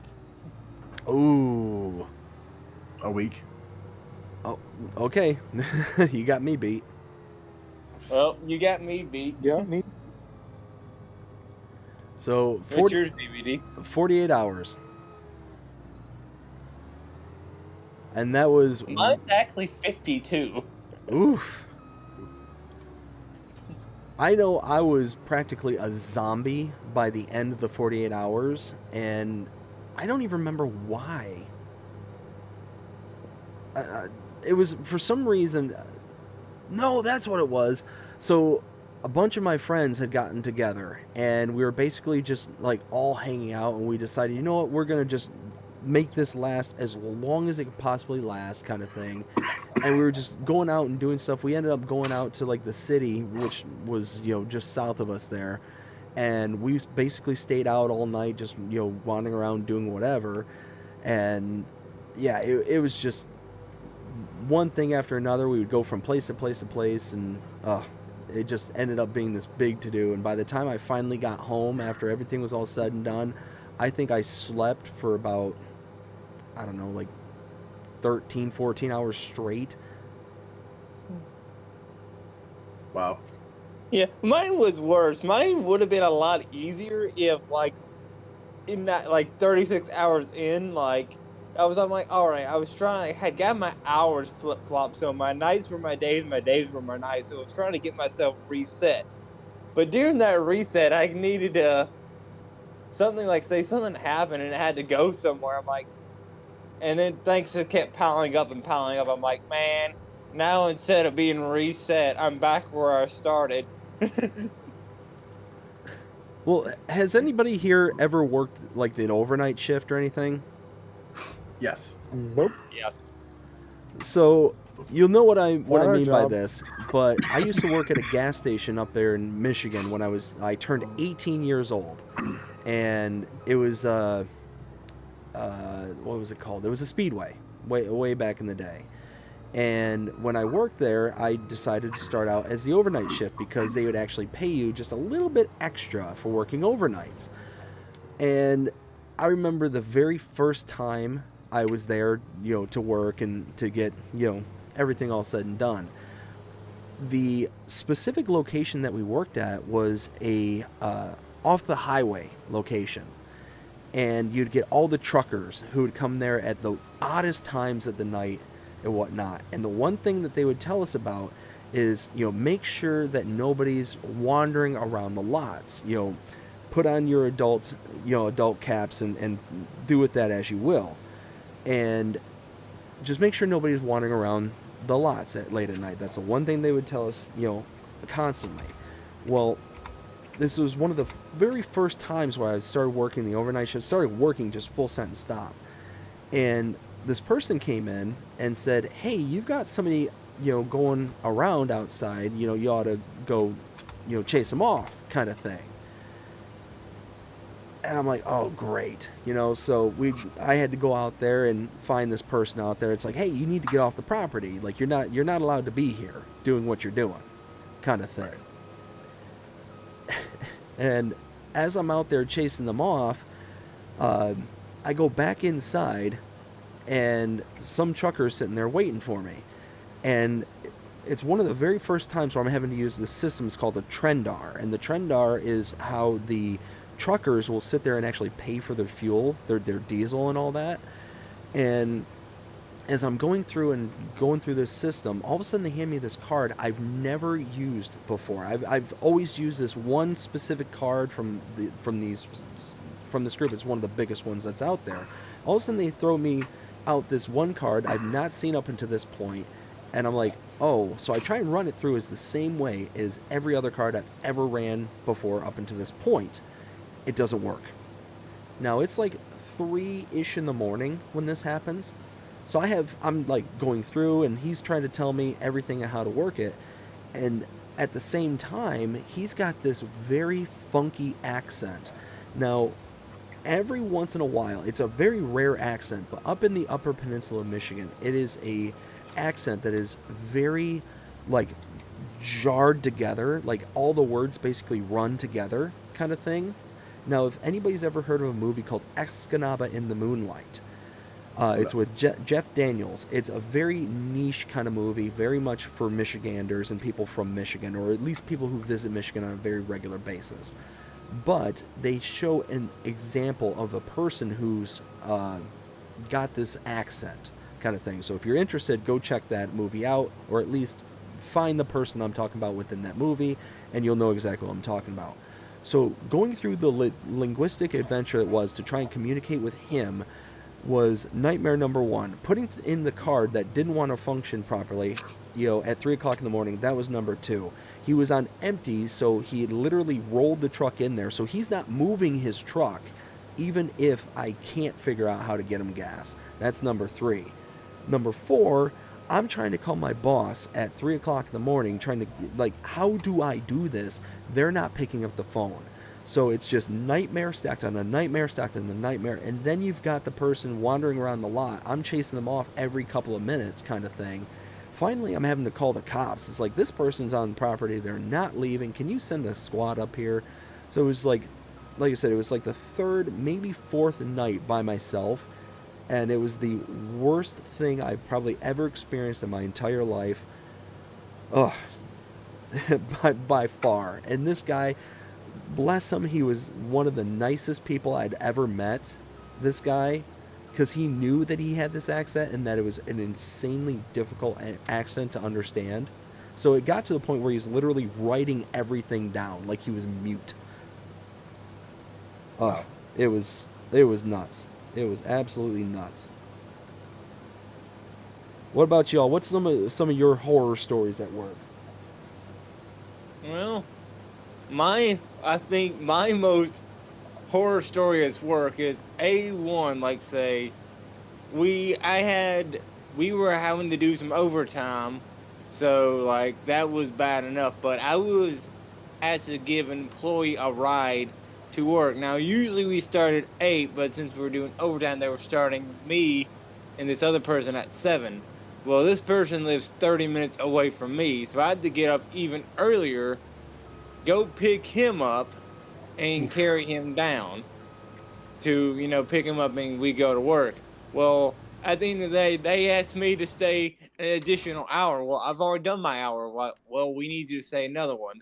So I ended up staying till 5:30, so I did 10 hours, and then I was asked to take someone home an additional 30 minutes again. Oh, So wow. it was like I was Oh, pretty man. much working. I worked 12 hours when I was only supposed to do 9 hours of work. Oh, Whew. Yeah, that's brutal. That's crazy. And Brutal, part of yeah. that was like I wasn't paid to pick up the employees. I was asked to because they didn't have vehicles. So that was on them to repay me for that. Oh, wow. oh, that hurt. Ow. And another day where I probably carried the most people home, where I carried 6 people home because work shut down early or work had to miss everyone early due to flooding, and well, the way these people usually go home was the bus service. Well, the bus service got canceled, so I had 6 available seats in my car, so I was paid very handsomely for carrying people home, being a shuttle service. I mean, that's not bad. Yeah, I mean, I don't say that's the one time I don't blame work or the shuttle company. If there's flooding, you don't want to risk people, and work just missing us to get rid of flooding. They know that's a good idea. It's just like I had a long day, and once I got everyone home, I almost couldn't make it home myself. Like I had to drive 2 hours to find, because every road to my house is practically flooded. Like the interstate crumbled and everything. I was like, man, I ain't gonna be able to find a way home. I had to drive 2 hours, the extra long way around to get to my house. Oh, wow. Like it was bad That flooding. sucks. Yeah. Just for work to say, can y'all come in the next day? No one showed up because you couldn't go nowhere. That actually reminds me of another story about bad work. What about you, Whiskey? What's your horror story for work? Oh, I'm not sure. Probably waking up late. I go pick somebody up that lived about another 20 minutes east of me and working out in Forks, which is about 70 miles west of me. So that wasn't fun. Wait, so you had to travel 70 miles one way just to go pick somebody up? No. So Forks, so I'm in Squim. Forks is 70 miles to the west of us. Okay. Yeah. I go like 15 minutes to the east to go west. Oh wow. So yeah, that's a pretty Yeah. big divergence there. Yeah. Yeah. What about you, Will? What's your biggest horror story for work? Oh, yeah, so many of them. At BK, can't have it your way. Okay, so I'll give you an example. So I was working at Walmart, right? And I was working the overnight shift in the dear. in the electronics department. There was this support manager named Tabitha. Do we have the same boss? No, I don't think so. That's my boss's name. Oh, and what happened is that so one day I got everything done that I was supposed to. So then she walked by and she goes, "Listen, I need you to dust." Now, take into account, I'm allergic to dust. Oh jeez. So, and I told her that, and she said, "I don't care." So she literally handed me the swifter and said, "You're going to go dust." So I started to dust. I had to run out to my car and grab my emergency inhaler because A, I was sneezing like crazy, and B, I couldn't breathe. So the next day I went to the doctor's and I got a doctor's note stating and like having proof that I'm allergic to it. I go into work, I hand it to her. She rips it up right in front of me. What? How rude. And so then thankfully I had a couple different copies of it. And so I ended up taking another one I had, and bringing it to Walter, who was the store manager out at that point. He said, "Okay, thank you." He ended up putting it on the file. He told Tabitha, "No, he is not to dust. He can't dust. He's allergic to it." She continuously forced me to dust. She didn't care. So I ended up stating, "Listen, I want something done about this." They didn't then, and the Walter wasn't there, so the other guy was there, the other store manager, because Walter was off. The other store manager said, "I'm not doing anything." So he literally didn't do anything about it at all. And so I said, "Today's my last day," because I wasn't gonna put up with it. Yeah, that's just one of a bunch of bad ones that I had. Wow. So, I just had a massive sneeze to the point that, well, I had to mute the mic, but it hurt my entire upper torso. Ooh, I Have hate you- it when those happen. Have you ever sneezed so hard that like every bone in your back just pops? No. Oh, I've had that. I've had worse. I've sneezed so hard I've had food come out my nose. Oh. Not even chewed, just a whole carrot, just plink. I don't even want to know how that's even possible. I mean, it's your story, Jonah. I don't even know. I just sneezed, and all of a sudden I realized some of my skinny noodles was hanging out my nose. Oh, wow. Oh, jeez. So, I got one more awful work story to tell. So, I think I've told this on my channel before, but I'll go ahead and tell it one more time. So, I had the brilliant idea of when I first moved to Florida to get a job over at a casino boat. And on the casino boat, my job was deckhand. I was supposed to basically go out, clean, and do all this like random stuff to keep the boat operational, for the customers. And I started New Year's Eve many years ago. This probably would have been about 04, 05, somewhere in that ballpark. Many, Well, many moons ago. Many moons ago. Well, what ended up happening was my shift started at 6 o'clock in the morning, but I had to be there at the basically the shuttle ship. They called it the cigar boat. Had to be there for, I think it was at 4 o'clock in the morning. So my shift started at 6, but I had to be there at 4 because there was a whole bunch of stuff that was needing to be taken care of beforehand. Like a whole bunch of stuff needed to be loaded and whatnot. Now, for anybody who doesn't know, when you work in international waters, you are not required to be given any additional benefits. No overtime, no nothing really. I mean, they're not required to give you anything because you're technically working not on U.S. soil. So I started my day at 4 o'clock in the morning, woke up probably about 2:30, 3 o'clock the previous morning, or that morning, to get there. I'm loading up keg after keg after keg, like dozens of kegs. And if anybody's ever slung around a keg before, they're absolutely just ridiculously heavy all by themselves. Now, if anybody's ever been on a boat with stairs before, probably are also very much aware of most boats have very narrow stairs. I don't know why they're designed like this, but they have incredibly narrow stairs.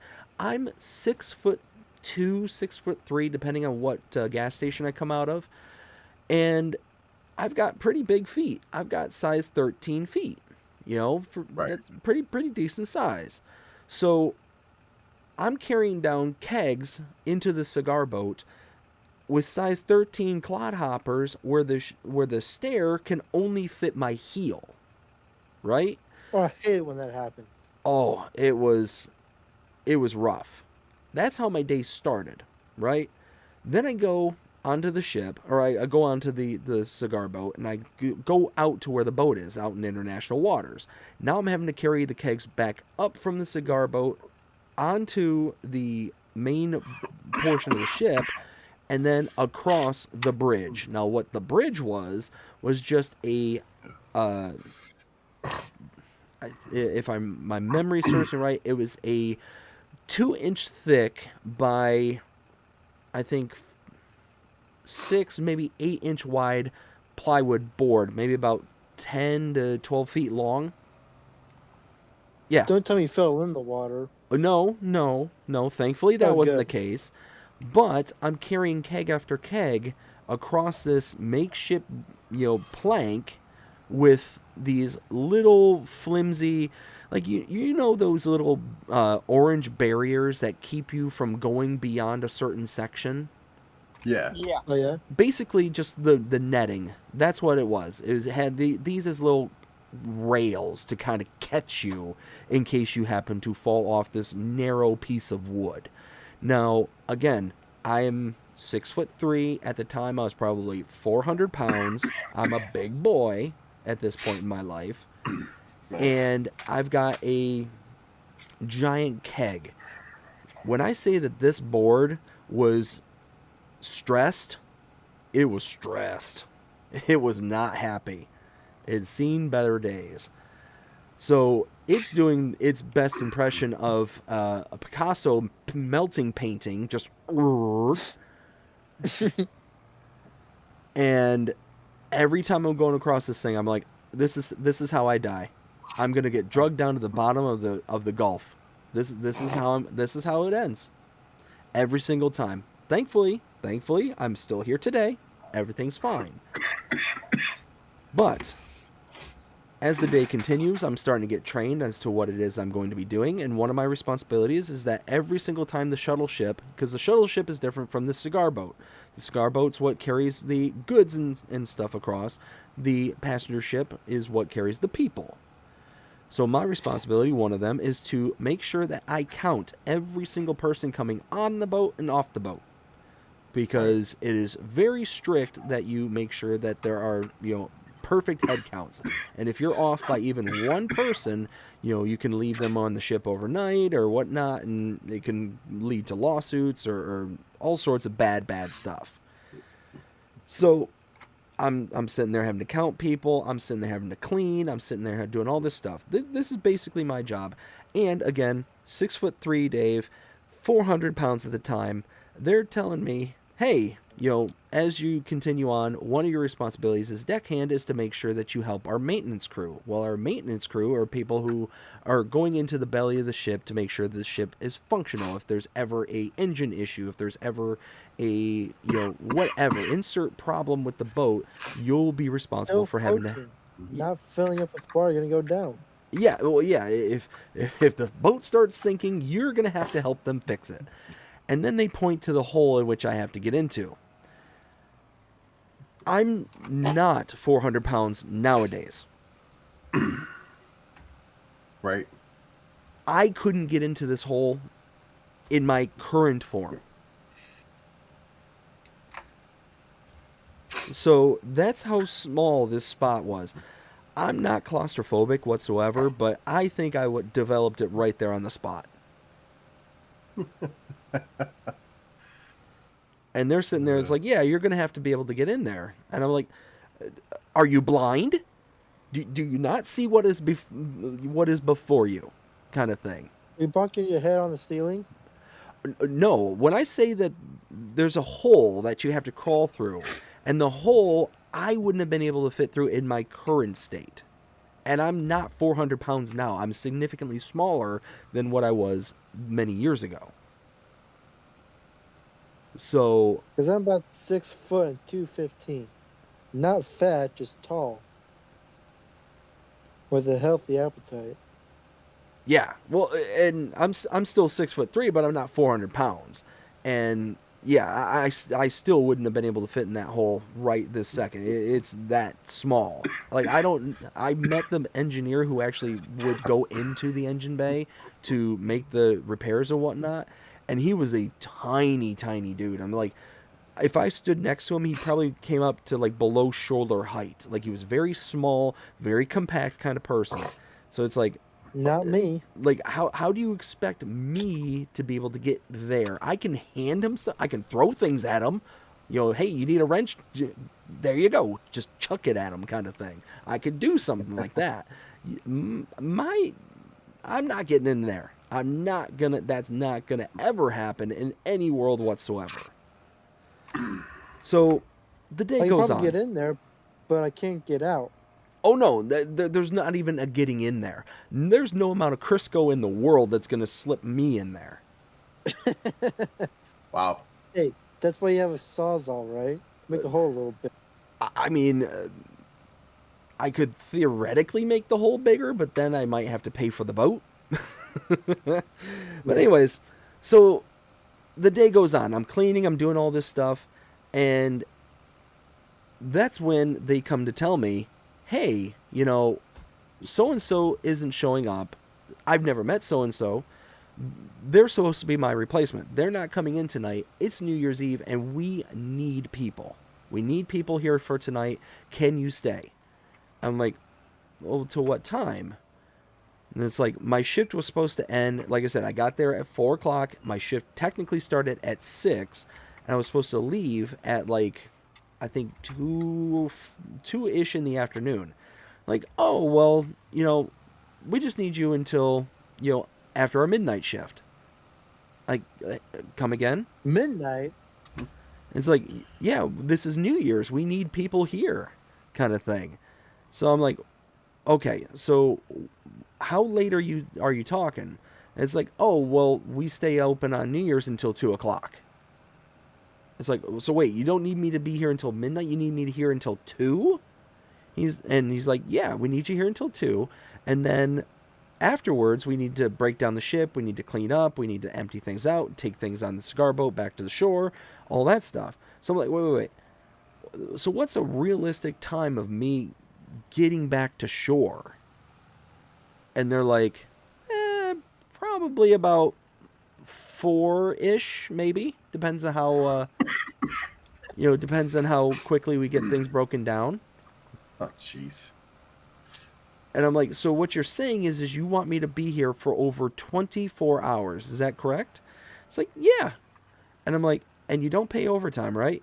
It's like, yeah. It's like, no, overtime for you. We're in international waters. Overtime isn't necessary. Like, oh, okay. See So, ya. so needless to say, I ended up staying there because I was desperate and needed cash. Because it had been a while since I'd actually worked, because I just moved. So I stayed. I stayed there until, what I was hoping was going to be about 4 o'clock in the morning. No. By the time everything was said and done, we got everything loaded on the cigar boat. We didn't even set sail from the casino boat until after, I think it was about 4:45. And it takes over oh yeah.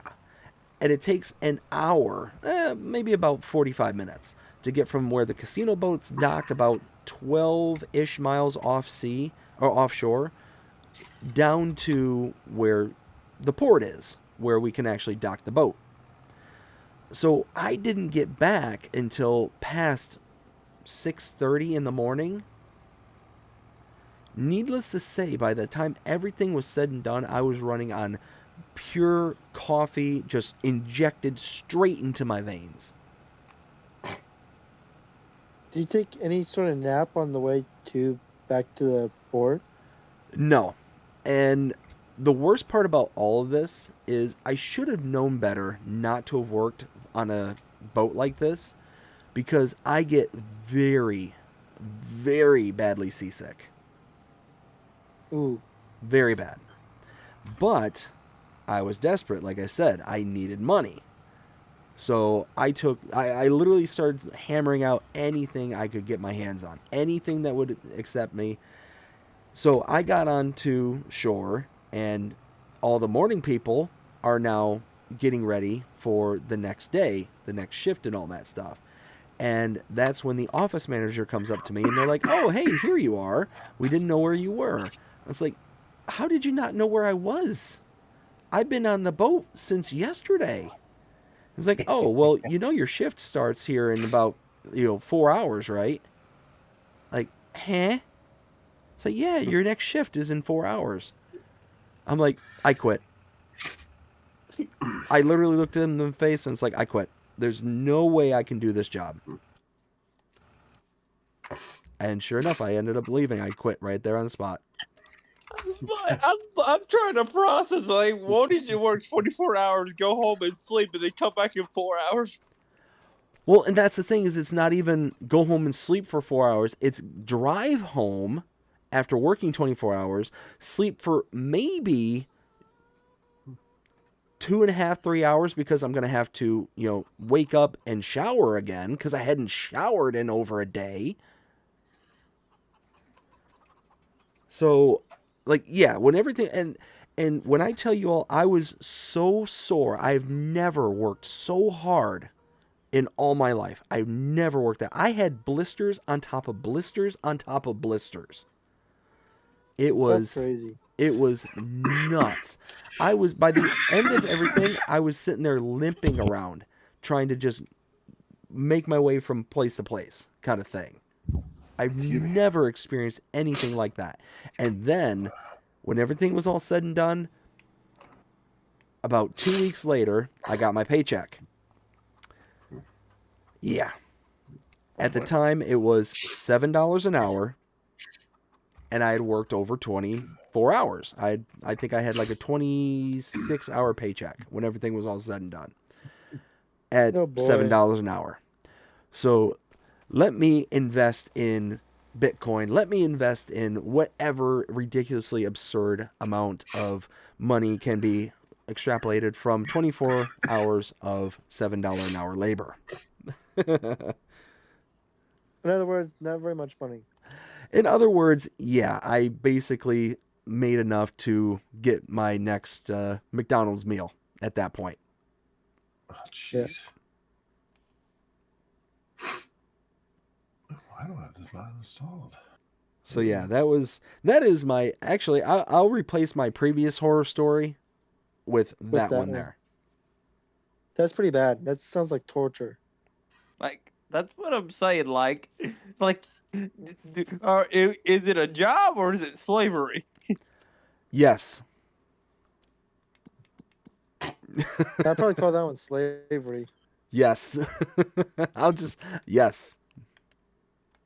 Yes. Just yes. Yeah. Oh man. It was brutal. It was by far one of the roughest experiences I've ever had in my entire life.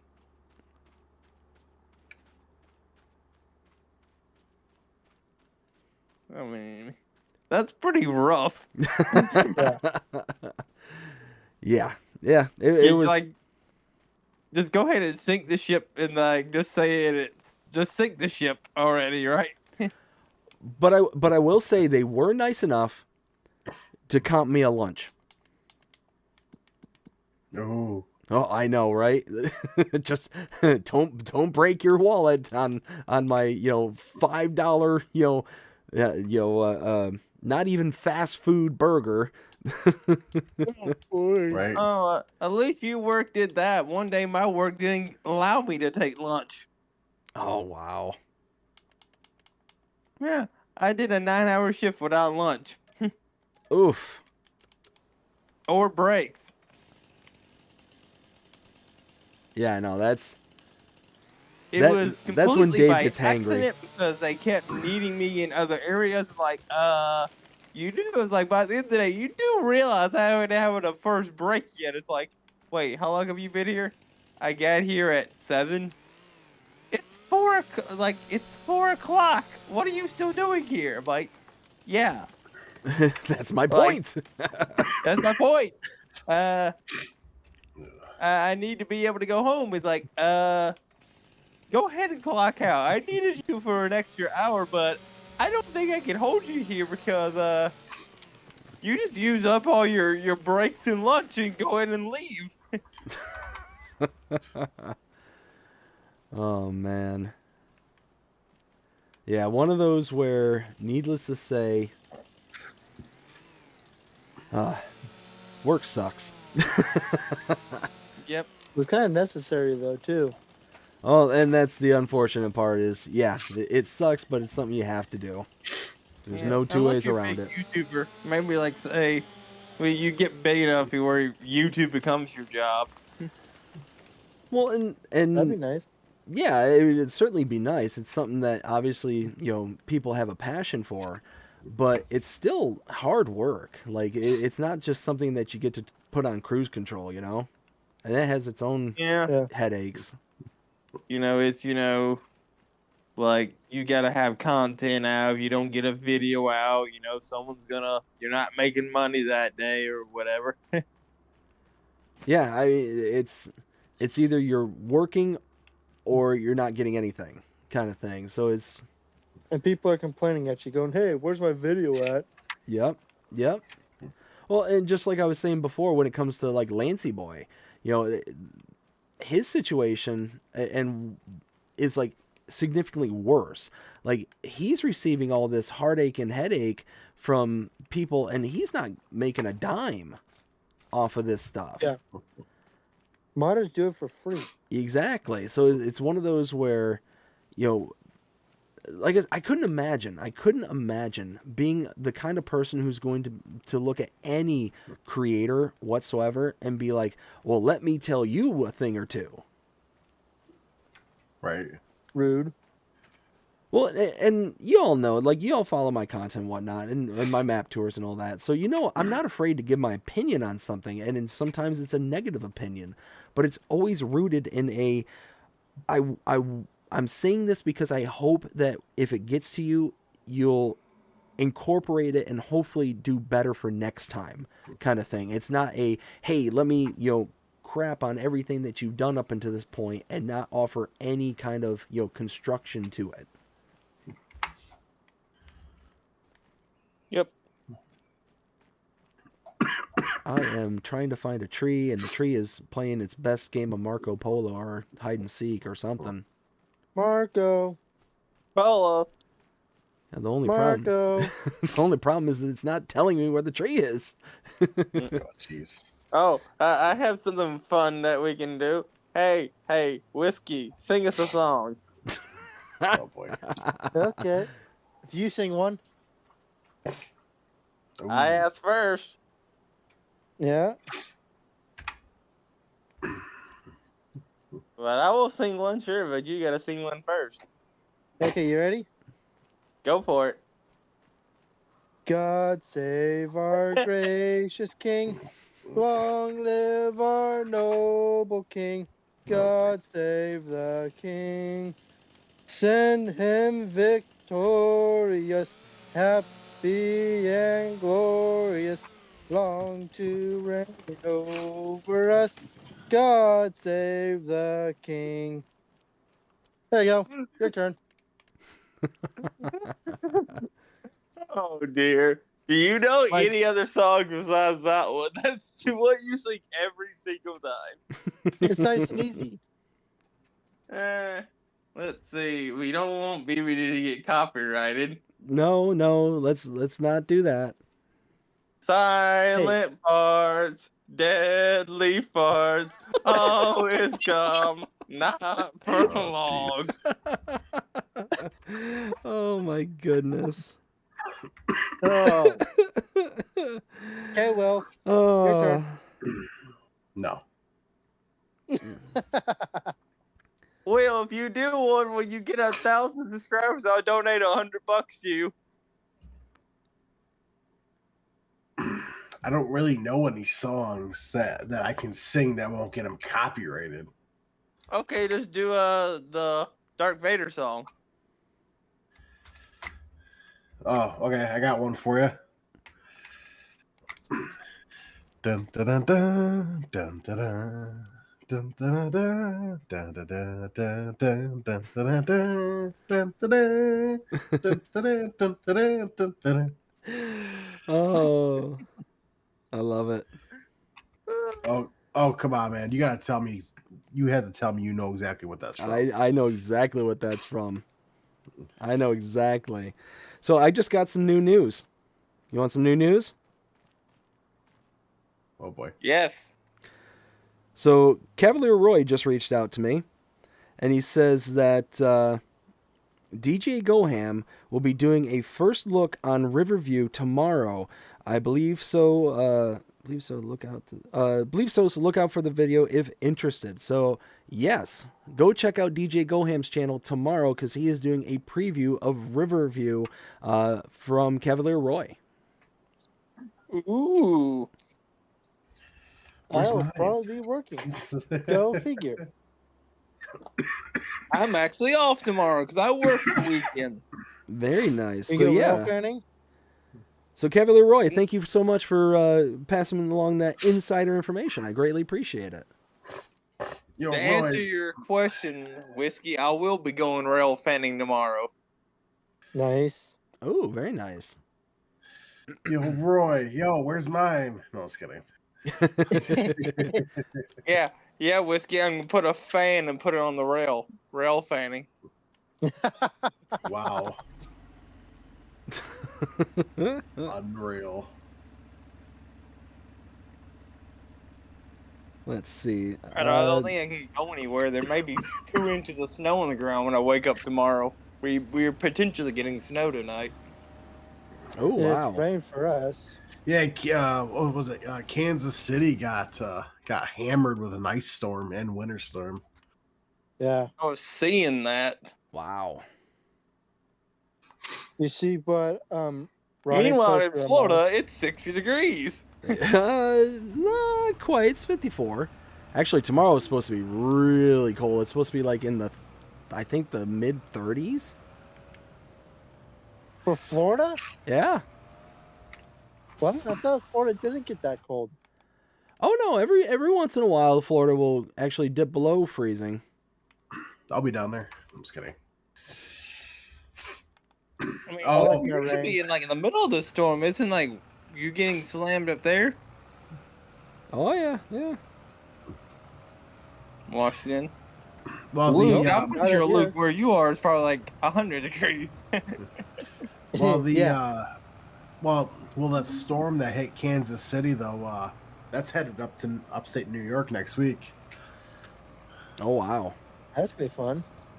Yeah, and I already told Bree I'm not driving anywhere once that hits because I've seen videos and people even going 20 miles an hour are sliding all over the road. Like you can't Wow. they are advising not to go anywhere. If you Yeah. don't have to go somewhere, don't. Yep. Yeah, I seen this from Ronnie today on Rusty's Barnhouse chat. Unless it's an emergency, please don't drive on Kansas roads. It is very dangerous for you and for emergency service employees. Stay home, stay safe. Many Kansas state and federal highways are closed due to very dangerous conditions. These conditions will continue into Monday, January 6th of 2025. So yeah, stay home. Yeah. But see, I will say that that's all relative because when I lived in Georgia, it was in the Atlanta area. There was about 3 inches of snow that fell one day, and the entire city of Atlanta basically shut down. And they were sending out all sorts of notifications. Do not leave your homes. Do not do this. Do not do that. Like, just stay home. Like, they canceled work. They canceled schools. They canceled everything. Like, basically the whole 3 inches? city just shut over 3 inches. And That's I'm probably like, disgusting. 3 inches is like nothing. Like, I being Right. from Michigan, I'm used to like, oh, hey, it dropped 2 feet overnight. Like, what's going on? And I look at my wife, she was my girlfriend at the time, now a wife, and I'm like, you want to go for a drive? She's like, are you sure that's a good idea? Because she hadn't driven in snow, actually, probably ever up until that point. She was born in New York, but she was only there until she was like maybe 6 years old, I think, is when she moved out of New York, and she lived here in Florida the rest of her life. So it was one of those, like, snow was just not a thing for her. And I'm like, yeah, let's go for a drive. And she's like, are you sure? I'm like, yeah, it'll be fun. So, all right, we can go, but, it's on you kind of thing. I'm like, don't worry about it. And, so I ended up taking her to the, to the local Walmart, which is right down the road from where we lived. And, we were just kind of doing our own thing, driving around. And we were the only people on the road. The only people. Everyone else is just in the parking lot. Oh yeah, went out to into the parking lot. We did a bunch of donuts there. She threatened me like many times. She's like, if you end up hurting me, my dad's gonna hurt you. Now substitute hurt with a more strongly worded word, and you'll be spot on. Starts with a K. Yeah. Just gotta keep it YouTube friendly. Oh, I yeah. think I said a K instead of the actual word. Exactly. So yeah, needless to say, it was a load of fun. It was an absolute load of fun. But we were literally the only people pretty much in the entire city. It was nuts. It was think of that show The Walking Dead where nothing's around, and that's basically what it was like. Except insert some snow and then it's more apropos. Well, I guess in that case, what's your worst travel story? Oh my goodness. Okay, I've got one. So it's not really my travel story, but it's involved in the party that I was in. So I've got a cousin who he would forget his own head if it wasn't attached. Oh dear. And seriously, like, he is just the most forgetful person I think I've ever been around in my entire life. It is absolutely nuts what this man can do. Well, we had gone up to our deer camp for this is probably many years ago at this point. Not important when. And we'd gone up to deer camp, and an integral part of deer camp is having something to bag the deer with. Some kind of pew. Deer bag? To bag the deer. We get a frantic call about 3 hours into the trip. And he's like, I left my pew pew at home. And His we're like, bang stick. yeah, the boomstick, exactly. And we're like, come again? He's like, I left it at home. It's like, you're on a hunting trip. How did you leave it at home? That's, I mean, kind of the most important thing to bring besides warm clothes and food. Like, when making the checklist as to things to bring, clothes, shelter, food, pew pew, there you go. Like, Yeah. certainly one of the top 5 things that you check off your list. Right. So, needless to say, we had to stop.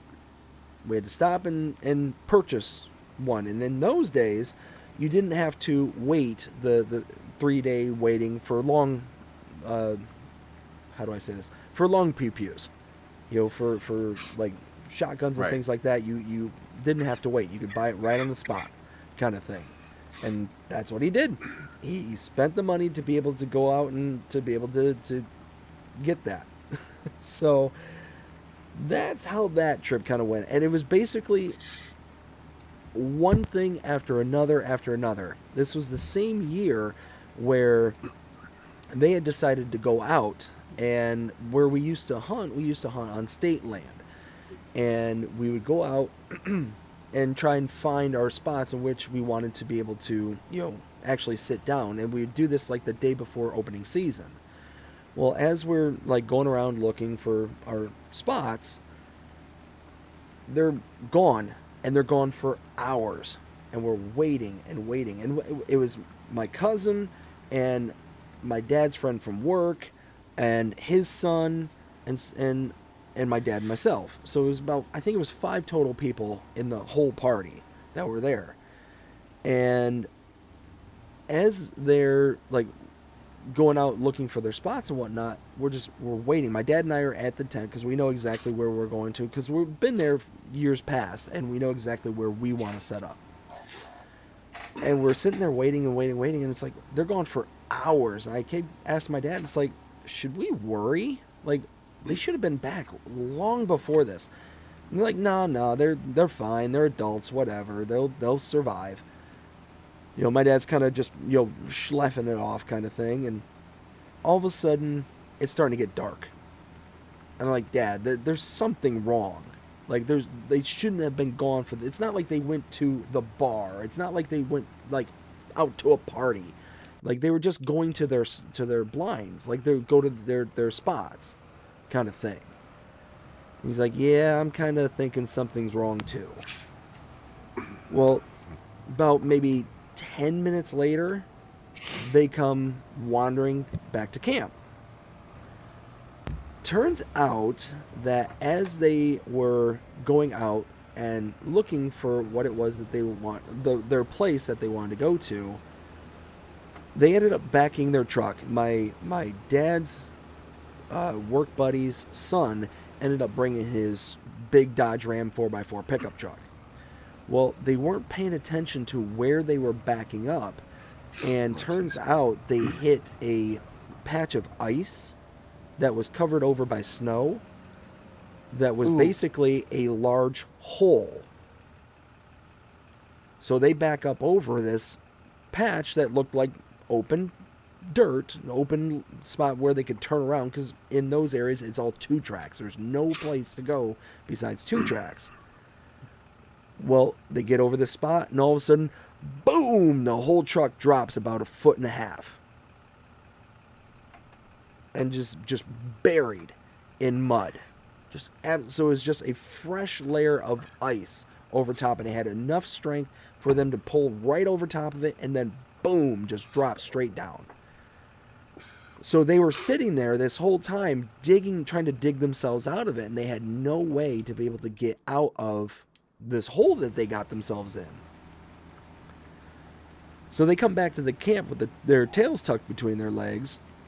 They're like, we don't know what to do. The truck is stuck and is beyond stuck, and there's like, you're not allowed to call a tow truck out there because you're technically not even supposed to have a vehicle out on this particular spot of land. Like the tow trucks are not even supposed to be there. Like it's against the law. So it's not like we can call a tow truck to have a wrecker come out there because it's against the law. Or at least that's what my dad used to tell me, is like, we're not supposed to have our vehicles back here. We can park them out by the road, but the moment that you pull them off the two tracks, like, that's the part that's bad. So they basically broke the law kind of thing by backing off the two track. They were supposed to basically take the two track all the way around and stay on the track. So my dad just so happened that year, and for the first time ever, he'd brought a come along, like basically a big ratchet strap. And he's like, I brought this, we can see if we can hook it up, but it's not going to be until the morning. And sure enough, we go out there and the truck had sank even further down. So they said it only dropped down to like the top of the tires when it like first sank. By the time we got out there, it sank to the bottom of the doors. And it was dear. Oh yeah. And it was a jacked up pickup truck. Like it was like what I'm telling you, this was not just a normal size pickup truck. This was a big truck. And by the time we got out there, it's buried up to the doors. My dad's like, I don't even know if we're going to be able to get this thing out. Like this might be a lost cause at this point. But sure enough, we're sitting there, we're digging and we're digging, we're trying to get everything all like nice and backed out. And we're like, okay, we dug a ramp from the back side of it, going back towards this tree. And my dad took the come along and he had just enough length in this come along to be able to loop it around this tree. And he's sitting there just one small ratchet at a time, just, and it's just centimeter by centimeter by centimeter. It's coming out slowly but surely. And eventually, the son who owned the truck dives into the window like Dukes of Hazzard style, like face first, because he can't open the door. And he dives in through the window, he fires it up, and he's just like, okay, I'm going to get ready to hammer it to get out of this thing. Just everyone get the heck out of the way. And sure enough, he gasses it, it goes flinging mud, and he goes backing up, he rams into this tree, and this tree is not, like, should not have been big enough to ratchet this thing out. It was, like, the only tree that was available, and it was maybe about, I don't know, 6 inches around. Like, it should not have stood up to this whatsoever, but it was the only tree available, so we had to try. So we just basically looped it around the bottom of it and just prayed at that point. And sure enough, he gasses it, and he backs up so fast and so hard because he wants to make sure he gets everything out of this, that he just plows over this tree, and this tree just tips over from him smacking into it. It lasted fine before, like, pulling the truck up, but it being smashed into was too much for it.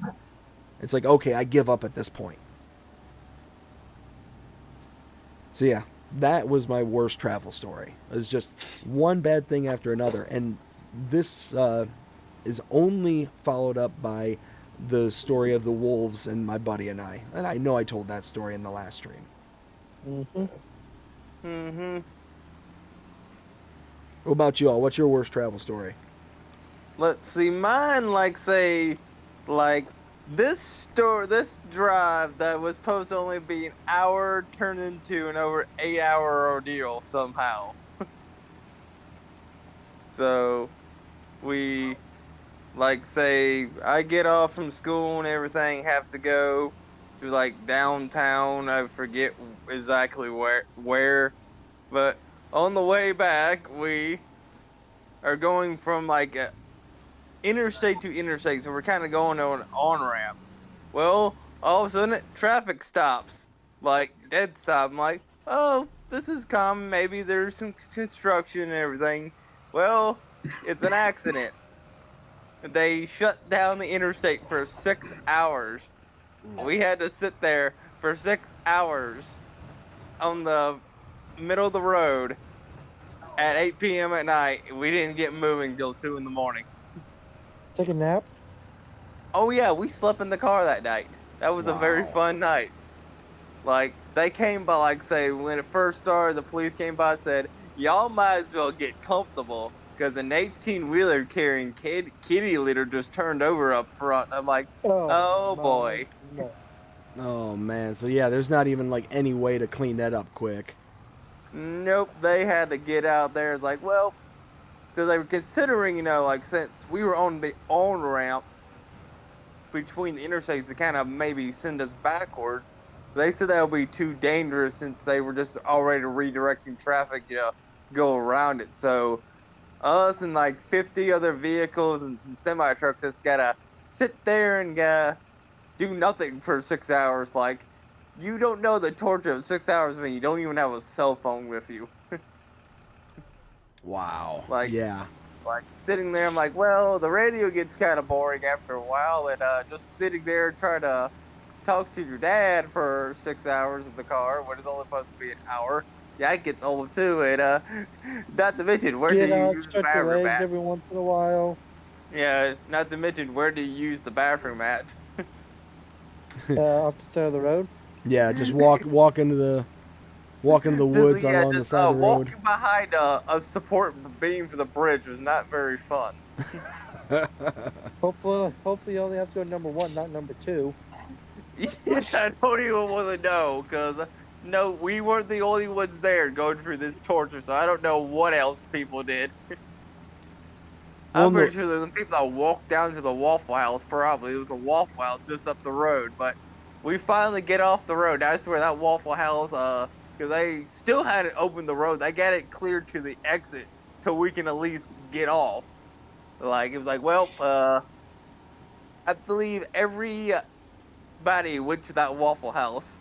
Not for food, but for the other reason. oh yeah. Use the head. Like, well, I can say, we probably also say, like, you know what, at this point, we're so late. Like, we just, like, say, we've been in the car forever. It's like, at this point, I may have school the next day. I'm like, I didn't go to school the next day. It's like, I've been through enough. I've been enough through for one day. Yeah, I've had enough for one day sitting there for 6 hours. It's supposed to be an Yep. hour drive and turned into, a 8-hour ordeal. I had to let you fellas go because I had to get tea ready for our tea, and I'm trying to get one of my kitties coming, so I had to let you fellas go, okay? Alright, bye, Pippa. All All right, See Pippa, ya. you take care. See I ya. will. Same Have a thing as good you. one. And WillT, please get well soon. Thank you. You're welcome. What about you, Will? What's your worst travel story? Ugh. Ugh. I don't know. There's a whole bunch of them, which is kind of saddening to say, but Going into New York City, probably. no, actually no. All right, I have this one. Commute. So I was coming back from Pennsylvania, right? And this was when at this point I was with my ex. So it was myself, a friend, and my brother. So we're driving up in my truck, my old truck that I had, back from Pennsylvania, and I only stopped once, and that was just to get gas. So I didn't stop to stretch or nothing like that because I just wanted to get home. So we're driving, and then we hit Geneseo, which is about 45 minutes from my house. Oh man. I'm trying to focus on where I'm going because Geneseo can be especially the road that we were on was a very busy road. And so I came up to a turn point and I was going to turn left.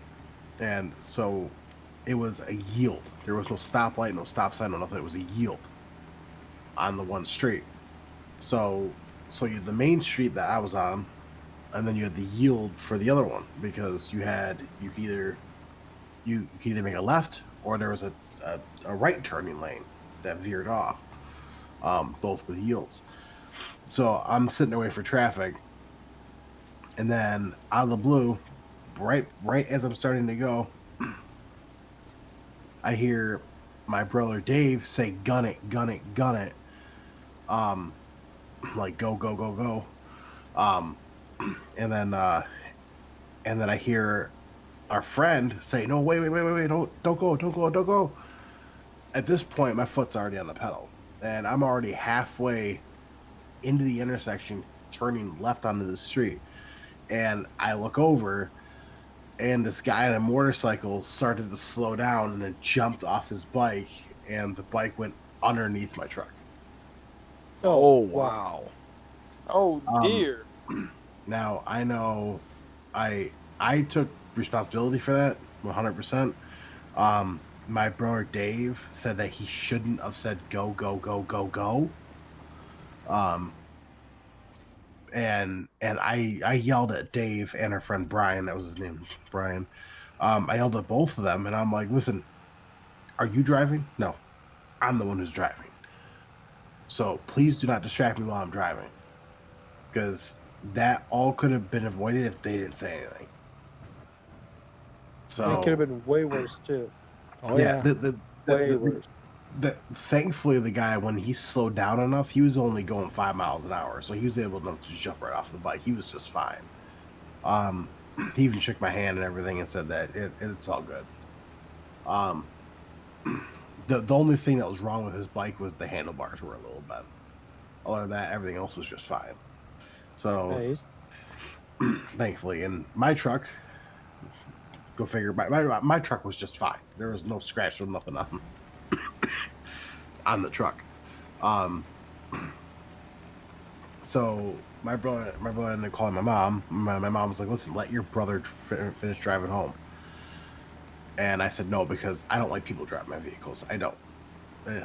I'm very pet peeve about that. I do not like people driving my vehicles. I ended up letting him drive. We made it into Batavia, and at this point, it started snowing. Oh man.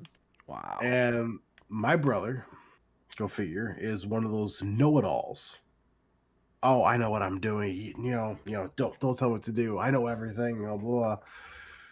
And he claims he knows how to drive in the snow. So he's like, he plops my truck in 4-wheel drive.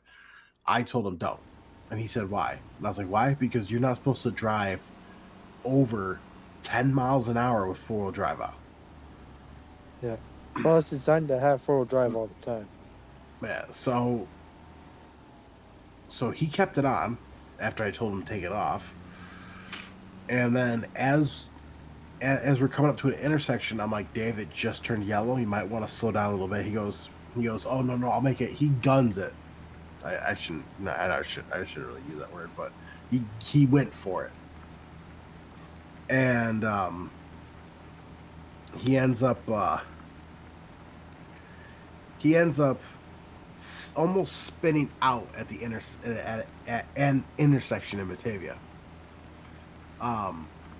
And there was a semi truck that was coming that couldn't slow down. Uh-oh. Oh, man. I see where this is going. If it wasn't for my fast reflexes on my truck, because I know exactly how my truck worked, I plopped that thing right into reverse the second he put his foot on the brake, and I said, floor it backwards. So he ended up pushing on the gas pedal just in the nick of time, because if we didn't move, not even in the slightest, I don't know if I would even be here right now. Oh, wow. And I called my mom and I said, he's no longer driving my truck. And I'm like, no one is ever driving my truck. Mm-hmm. So I ended up getting back in there. We ended up stopping at Tim Hortons so I can get it. So I grabbed a cup of coffee, and he was shaking, like unbelievably shaking, because we almost got railed by a semi, and the semi was like drifting almost, like he couldn't even stop. I hate New York for the winter reasons, because people up here during the summertime can't drive to begin with. Mm-hmm. And Oh man. Same in Michigan. And then you have the wintertime, and people are like, "Oh, it was just a little bit of snow." Yeah, that little bit of snow can cause harm to somebody. Mm-hmm. Yep. And and like people are always like honking at me when I'm driving, or or some dude in a truck the other day actually sped by me. He gave me the middle finger. I'll say it that way. Um, and and it was just enough snow and wind to the point. And I drive a Ford Fiesta, so I drive a small car, and this was just 2 weeks ago. I'm driving, and this guy passes me, does all that. Not even a quarter mile up the road. Guess where he is? The ditch. He's in a snowbank. And he was driving a Ford F-150. It was a newer model too, which I think is pretty funny. And at his convenience, there was a Genesee County sheriff right there that was passing when this happened. Because I could see the sheriff turn around. Yeah, so to me, it doesn't matter if you have a truck. It doesn't matter if you have an SUV. It doesn't matter if you have the greatest tires in the world. Snow out here, one little problem, one little mistake, and you can be causing a lot of problems. 100%. So It actually reminds me of where I grew up there in Michigan. I used to live on a dirt road, and on the dirt road that was further down from my house, there was an S-turn, but it was a really funky S-turn because it actually, like, the first bend was actually the lowest part of the turn, and then by the time you got out of the second bend, it was actually like maybe about several feet higher than the first bend. So it's kind of a S-turn with a hill, and then leading into the first turn is the downhill. So every year, inevitably, every single winter time that roll around, there'd always be 3, 4, 5 cars that were at the end of the S-turn of that first hill, because everybody's coming down the hill into the bottom of the gully where it goes in the first turn, and they just go skidding straight through. And on the other side, it was a ditch that led into a swamp. So it was one of those every year. If I was going that way, I'd inevitably see 3 or 4 cars, just myself, in that ditch every single year within the first couple of weeks of the first winter or first snow. And it was inevitable every single year. And in order to get these people out, they'd have to get a record, they'd have to like fish for it basically. And there was the worst one I'd ever seen was somebody must have been going so fast over this hill and down to the S-turn that they were every bit of like 20 to 30 feet past the S-turn and like into the swamp. Like they were a good distance away from the road. So it's not like they were just kind of, meandering along and then just couldn't make the turn and just kind of bloop, went into the ditch. I mean, they cleared it and they got air. They had to have. Well, I mean, people forget how to drive. I mean, because it's like the spring, summer, fall.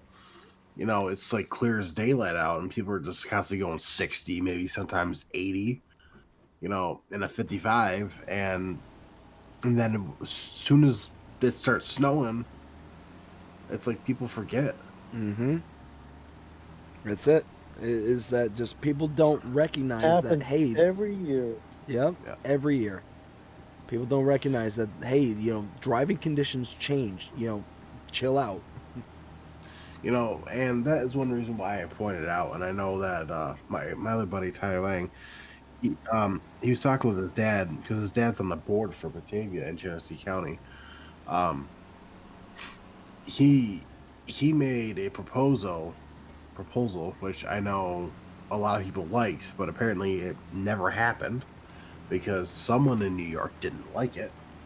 That that everyone, at least in Batavia, but overall New York, should take 2 driver's tests, one during the summer and one during the winter. The only reason for that is because then you'll know, okay, you're all clear to drive. Yep. Like for me, Yeah. I took my driver's test in the winter, and I purposely took it in the winter because the way I view it is, if you can drive in the winter, you have no problem driving in the summertime. Exactly. Mm-hmm. You know, and I passed with flying colors. You know, but the one day I was coming home from work, and I passed maybe 8 accidents on my way in here. On the way to our apartment, and it just blew my mind. You know, it really did. It just shocked me because it's like, do you people just not know how to drive? Makes you think that a lot of people get their driver's license out of a Cracker Jack box. See, I also think it's funny because all these accidents that happen all get put onto the video news service that I follow on Facebook or in the Batavian. So I always follow up with everything. I'm not even kidding you at all when I say this. Out of all those 8 accidents that happened, one of them was a guy. All the rest of them were females. Oh wow.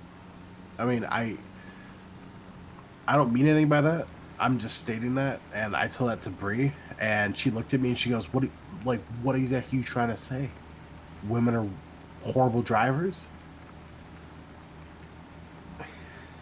So I just looked at her and started laughing. Oh, but I don't know.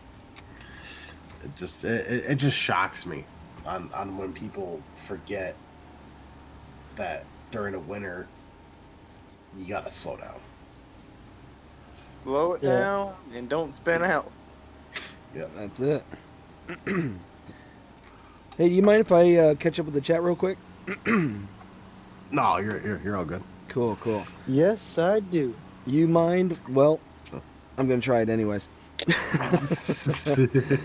Let's see. So I Yeah, I'm fine believe with that. I left off with Kevin Leroy saying, "Excellent. That's what we'd like to hear." Rusty Money Gaming. Luke says hi to Rusty. Whiskey says, "I'm loading a video of one of my new train engines on my Discord." Ooh, very nice. I'll have to go check that out. Rusty says hello to It Kevin should be Leroy. loaded up too. Oh, nice. Yeah, I'll definitely have to check it out. Rusty also says hello to Luke. We got Kevin Leroy says, "You're muted, BDD," by the way. Yes, thank you, Kevin Leroy. I appreciate it. Again, professional YouTuber right here. Professional. But Kevin Leroy also says, "We've all done it, bud." You know what? You don't need to make me feel better. Pipe and Paul says, "LOL, I didn't even notice." Oh, so what that means is that either I'm that bad of a YouTuber to where you can actually watch my content and not notice that Wow. I'm being bad, or or something else, and we'll just leave it at that. Oh, Wow. we got Taco saying, "I'm gonna hit the sack. Good night, everyone." I'm starting to lose my voice. Water. Something. I've been drinking all night, and unfortunately, like Will, I'm also sick. I had a really bad sinus infection, and yeah, it's starting to catch up with me for some odd reason. Starting to get into my throat. Anyways, Not good. we're gonna keep on. Got Pipe and Pulse saying night to Taco. You have yourself a good night, Taco. Hope you have a fantastic evening. We'll see you again next time. You take care. Whiskey says see you to Taco. Roy says see you to Taco. We got Bradford saying yes, the colloquial name for the people that wander around the truck stops. There, I'm not going to say it on air because I don't know if that's against terms of service. So Right. we'll just play it safe on I'm that reading one. reading the chat right now. What's that? I'm reading the chat right now so I can keep up if anybody needs, I do check it out, as we're going along too. Gotcha. Have it paused, and then just keep up with the chat. Do my job on here, Gotcha. Let's see. Where was I? Chet says, which FS22 maps and mods would you like to see in FS25? Ooh, that's a good question. Will, let's have you start that one. Oh, for me, there's a lot. Excuse me. Well, the first one already came out, which was the Cow Barn XL. I'm trying to think here. Well, Alma, Missouri, which is already being made. Yes. One map I would love to see come back, and I don't ever think it is going to come back. Is oh,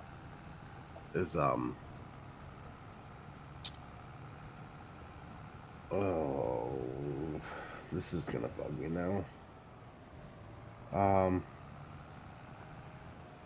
Lone Oak. Yes. That'd be a great one. I also know Stone Valley. Yep. American Life Farming. That was another great one I love from FS19. For mods wise, I'm trying to think here. I mean, there's a lot of mods, like a whole bunch of mods that I really would hope that would come back. I know one of them being Legacy Eggs Freestall Barn, the big one that held 1,000 FS22. Okay, yeah. There you go. There's your way to 1,000,000 cows, Will. Like I said, there was a whole bunch of them, and I already know a lot of them that I want are coming back, like the Velmetal pack from Custom Modding, and their slurry, their custom slurry boss tanker. I know both those are coming back. Now, there's a couple things that are missing from FS22 that I really hope that come out, and that's like that K branded. I'm not gonna say it because a lot of people are getting dinged with that one big time. Yeah. The K brand manure spreader from FS22, the one that flings from the side. Yes. Yeah, it's my personal favorite one. Like I sent you so many screenshots with that specific manure spreader. For sure. Also, one thing that was missing, I was really hoping that they would have put base game, was the Oxbow merger. Yep. Oh, and they said that there's a lot that I really hope that would come back. Yeah. And I can already tell you a whole bunch of them that are already coming back that I already know of. But if I were to tell you all these mods that are coming back for FS25 that I know 100% are, we're going to be here for another 3 hours. So, well, yes. What about you? So, obviously, Colmson Farm, Alma, Missouri, like those are obvious. One that I'm looking forward to, and this is not me like kissing up because he was here earlier, may still be in the background, but Cavalier Roy was talking about Riverview. I'm looking forward to that one. I'm hoping that Cavalier Roy is going to be doing other of his maps from FS22, like Maple Farm and stuff like that. I loved Maple Farm. I absolutely loved doing the series on that one. So that would be one I'd love to see. Now, if I were to dig deep into the repertoire of maps, I would love to see that Lone Oak would definitely be one of them. That'd be a great one to have come back. But one that I personally would really love to see which I highly doubt we'll ever see ever again. But I mean, who knows? It might happen, it might not. Spectacle Island. Mm. I loved Spectacle Island. That was one of my favorite maps, and I think that with everything that happening here on FS25, I think that it could be so good for FS25. Especially if we got some of the key features that FS19 had. Having it here for FS25 would be amazing. Has anybody in call actually done Spectacle Island at any point? No. Nope. Nope. Oh, good. So let me explain this just real quick. So on Spectacle Island, hey, there's people crossing. It was a map made by Alien Jim for FS19, and it had a ton of really amazing features. So one of the features that it had that no other map had ever, period. This is the first time, and I honestly think that Giants may have taken inspiration from him. He made a boat that you could basically control, and it would go around in the water and whatnot. And so he had two of them. One was a barge that you could load logs and stuff like that, and you could then take it to a port that was only accessible by the water, and the water was deep enough to where your tractors would sink in it, but wasn't deep enough to sink the boats, because essentially the boat was just a vehicle, a modded vehicle, like with invisible tires, right? And so basically all he did. So you would load everything from the shore onto the boat and then take it out to the sell points that were only accessible via these boats. Well, then Nice. also on the map is basically your starting farm. Your starting farm was one of the most unique starting farms because it required you to actually build up the starting farm and to make it pristine again. So basically think of this old broken down farm, and what you would do is you go around the farm and you'd cut down these very specific trees. These trees were marked by a piece of red tape around the trunk of the tree, and as you cut them down, it would trigger a certain cut from the farm, and it basically repair the farm little by little as you built it back up, kind of thing. So let's say you cut down a tree and your farmhouse that was kind of boarded up with lumber and like all this stuff, all of a sudden you cut down the tree and all the lumber that was covering the windows, that was covering the doors and all that would just clear up. You cut down another tree, it would freshly paint the house and make it look pristine. And then you can go inside the house after everything was all said and done. There was a bunch of scrap and metal that was laying around the farm. You cut down another tree to pick up all the metal and all that stuff. There was tons of product just laying around all over the place that you would be able to pick up with a bucket and load into your silo and use for your pigs, use for your cows, the whole 9 yards. It was tons of different product that you could pick up. And in the fields themselves, they had trees, like full-grown trees that you would have to first cut down and get the stump out and do all that before you could then utilize the field, because they were right in the middle of the fields, right in the middle of the playable, plantable area kind of thing. They weren't supposed to be there. They had grown in, and it's been a farm that was in such disrepair and neglect that you were tasked to build it up. So it was like a game within the game kind of thing.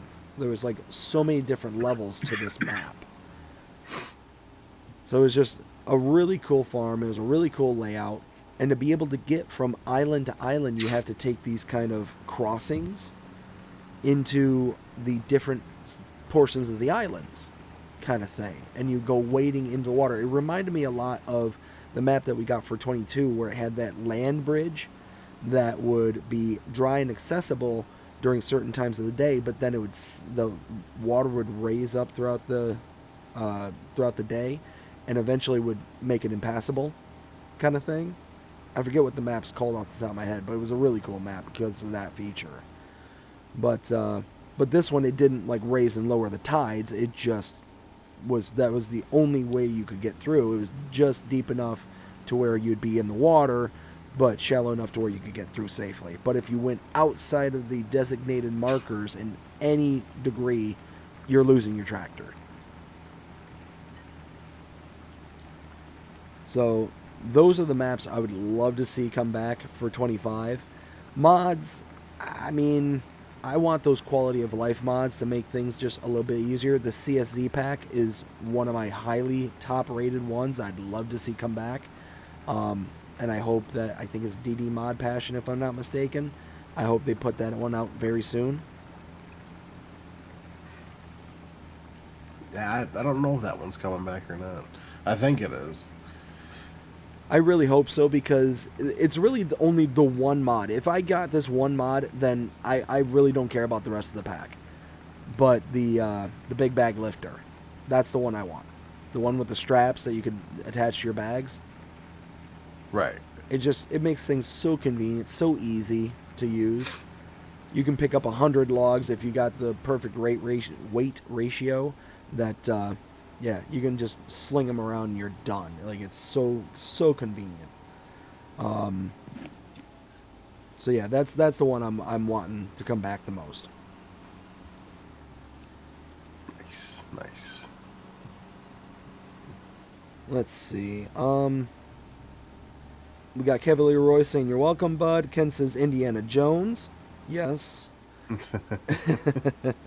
Ken also says, "Can someone please give WillT a rum and green ginger for his coughing?" That sounds like that would work really good.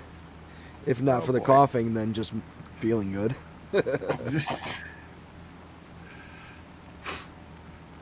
Let's see. Jonah says, "You sound tired. You should go." Oh, go to bread. Oh, jeez. Jonah. Go to bread. And then I Whiskey, like that joke. and Whiskey Go to says, bread. "LOL to Jonah." That's a good one. I like that one. Yeah, how about pulling a prank and stealing their bed and putting a piece of bread there? Oh my god. That would be good. And just leave a that'd be- note in the car. You look tired. Go to bread. That'd be a pretty involved gag. Because Go you'd to have to, bread. like, disassemble the bed, get it out of the room, and, like, do all that stuff. But, oh, that would be hilarious. And they just walk into the room and just have one slice of bread just, boop, right there in the middle of the room where the bed used to be. And then the quest is, I gotta go find their bed now. What was that movie? Oh, The Hangover. The Hangover, where the bed was on, like, the roof. Oh, jeez. Yeah, it's been a while since I've seen those movies. I've seen them, but it's been a while. It's been a long Kind of time. like The Office, where what was that episode? Was it Jim moved Dwight's desk 1 inch at a time or something? Oh, yeah, that's right. Oh, man, that was hilarious. So, Will, I don't think you've seen The Office. And, Jonah, have you seen The Office? No, I A haven't. few times here and there, yes. But you haven't, like, actually, like, seen the series? No. Okay, Bree has, and so at she least loves you're it. familiar with it. What's that, Will? Said Bree's seen it and she loves it. Dude, Will, I'm It's telling you, hilarious. check it out, man. Like, I'm not a huge, like, Steve Carell fan whatsoever. That one is probably, in my opinion, one of his best works. Like, one of his best. He plays the character amazingly.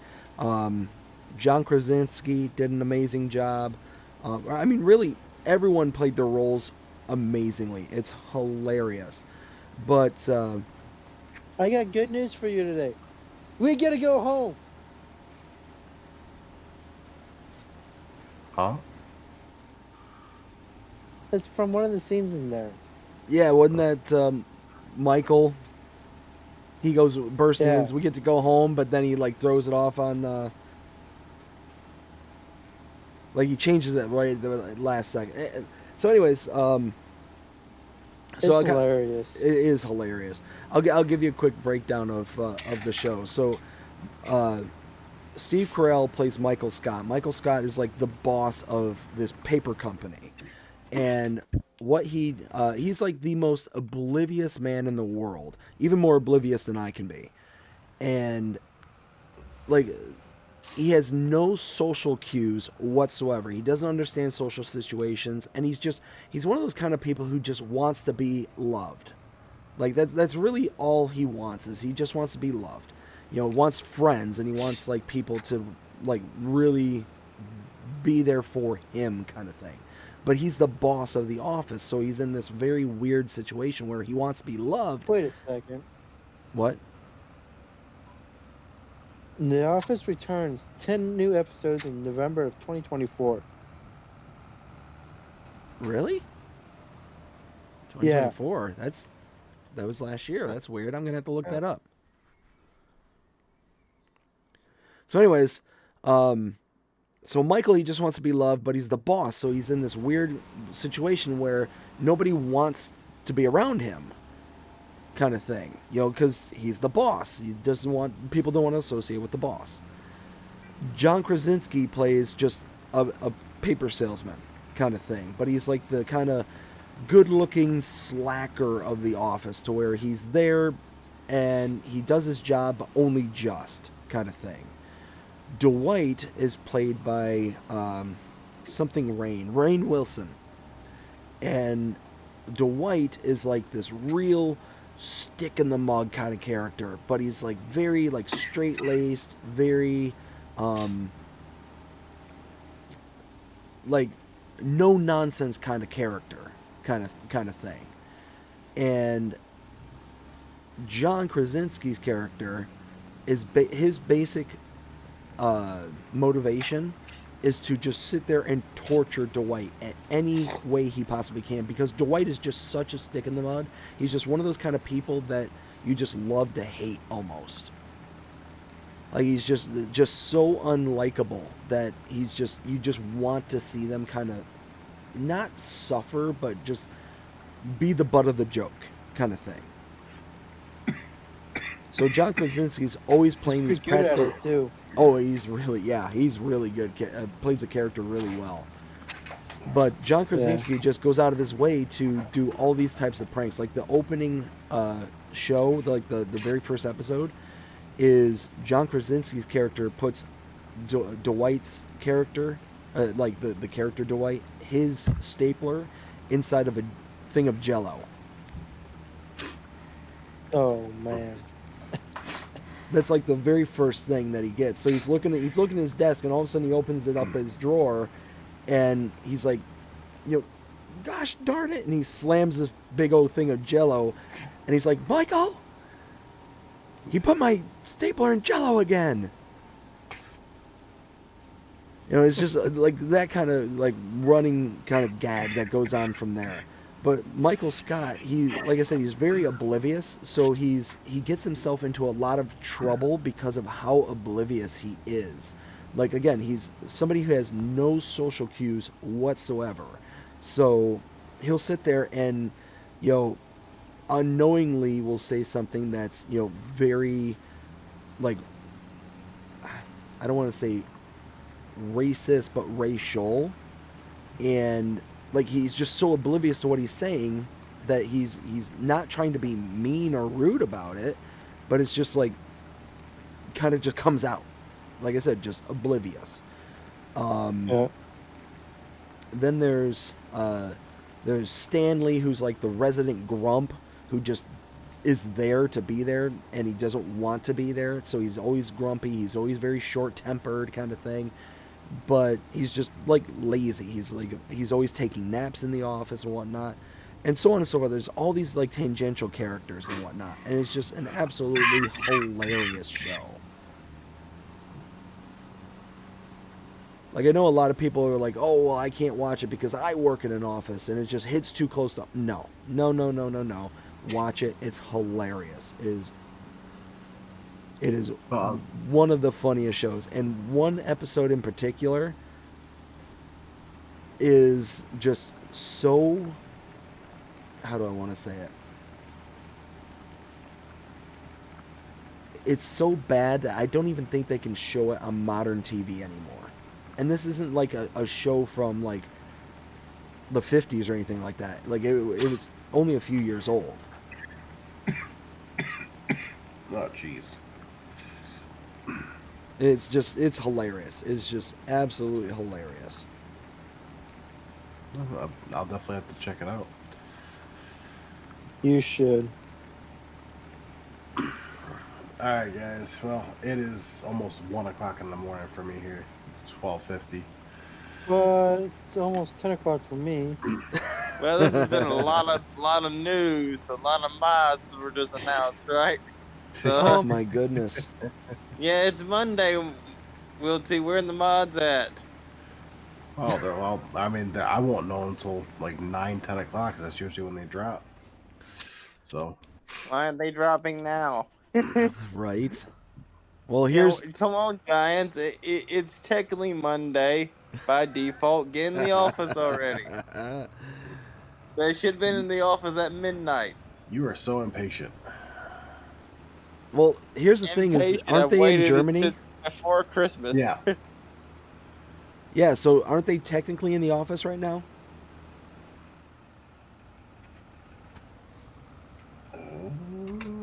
Probably. Let's see here. So Jonah, they're doing exactly what you asked them to, depending on what time it is in Germany. That is true. Let's see here. So as of right now, it's 6:51 a.m. in Germany. Oh, darn it! So Giants. I tried having your back. Yeah, so they would not be in the office yet. They usually arrive. I remember from what DJ stated, they usually arrive about 8, 9 o'clock. Yeah, that sounds about right. Okay, What? so only a couple hours away, and then mods come out. No, they're still gonna test them and Test they them. get Isn't that what they have you for? I wish. See, now, I hate to be that kind of person, Jonah, but if I were the one testing all these mods, I'd be like, "Oh, really? So you want a mod? So you create a mod with a tractor that can go 300 miles an hour? Nope, denied. Like it's unrealistic. I mean, auto load, okay, you know, it is what it is. Like I'll let that pass, but having a tractor with 1,000 horsepower, yeah, no. So Not happening. I will say that I do respect Giants for opening that portion up to where they say that you have to have a realistic and unrealistic version. Mm-hmm. I do like that. I think that was a very, very good compromise from them. Yeah. So. Yeah. Yeah, but And I think well, bread, right, Will? the what? You're going to the bread, right? You're going to go sleep on the bread, right? No, I'm gonna go sleep in my bed, not bread. Yeah, you know, Bree's actually gonna be up in like 2 hours and a half, somewhere around there. Oof. I know. Crawl in carefully. Nah, sleep on the couch. Yeah. I mean, dude, you'd not be surprised. She actually wanted me to sleep on the couch originally because I'm sick, and she didn't want to get sick, and I'm like, it would be fine. I don't blame her. Well, no, I mean it's You not know? that she didn't mind getting sick. It's just she doesn't want to get sick because she's just starting her new job, and she doesn't want to get sick Yeah. and then be there for not even a week and be like, I'm sick. Yeah. No, there's nothing more miserable than being sick and having to go to work, but then being sick, having to go to work, and being new at that job is like, yeah, next level. I can understand that. Yeah, that was me on No Saturday. That was me on Saturday. Like, oh, okay, BDD. So you know how like I cough like here and there, right? Yep. For the Yeah. bigger the bigger, heavier coughs that you probably would think I'm probably dying, I end up muting the mic for. No, it was way worse on Saturday. it was way worse on Saturday, and I went to work like that. Man, I only worked 6 hours, but because I ended up leaving a little bit early. Why did you work like that? I will tell you why. Because the person called my wife forced me to go to work. She goes, we need the money right now. So guess what? If you can lay here and play your Xbox, you can go to work. Mm-hmm. Even though Amen. But I can't talk. it was funny because Saturday morning I literally had no voice, so I was texting her everything, and then at 1:45 I finally got my voice back. But it was extremely raspy. But I know when I end up going to work, they didn't have me cash, thankfully. No, the I hate the morning manager, who is actually the GM. So I prefer the afternoon manager because I actually was able to go home 2 hours early, which was nice. So Nice. Very nice. I mean, it was like a ghost town though. It was like there was nobody there. So It's Burger King. What do you expect? No one likes the Whopper anymore. well, no, it's on the thruway, and there's like no one on the thruway at this point in time. So Gotcha. So, but I'm gonna go hit the hay. That I doesn't thought you were sound going to like sleep in your Eat some bed. hay? Now you're telling us you're going to sleep in some hay. Okay. Oh, Jonah. That's Go why enjoy I'm sleeping here. with the cows. You know what? I appreciate the dad jokes, Jonah. Enjoy sleeping with the cows. No thanks. I don't know. Up there in New York, it's got to be in like the 20s, so sleeping with the cows, that's going to be pretty chilly. Right now it's 22 Depends on where the degrees. cows are at. Oh, booyah. I didn't even look at my phone and I guessed that. Yeah, you can forget that. No. Actually, it's actually funny. Straw is actually very warm, Oh, yeah. Yeah. but it's very You have itchy. cows next to it. Yeah, but it's very itchy You got a too. perfect pillow. It is very itchy. So, way back when, in my very first house where I was born in, it was basically a farmhouse. Well, not even basically. It was a farmhouse. It was on my family's farm. It was over 300 acres and all that. And across the street of the main road was the barn. And inside the barn, there was tons of hay and straw that we used to keep in there. Now, it wasn't an active farm. It was just the old family farm that we just stayed at. Well, what I used to go and do is I used to cross the street, go into the hayloft, and go up to the second story, and there was so much hay and straw at the bottom that I would pile it all up, and I would go swan dive, like basically think of Jeff Hardy from WWE, do a senton bomb off the second story and into a giant pail of hay, or bale of hay. Yeah, that's what I used to do. It was so Bale? much fun. Well, not bale, but pile of hay. Yeah, it sounds like here I'm at my parents' house growing up. Say that again?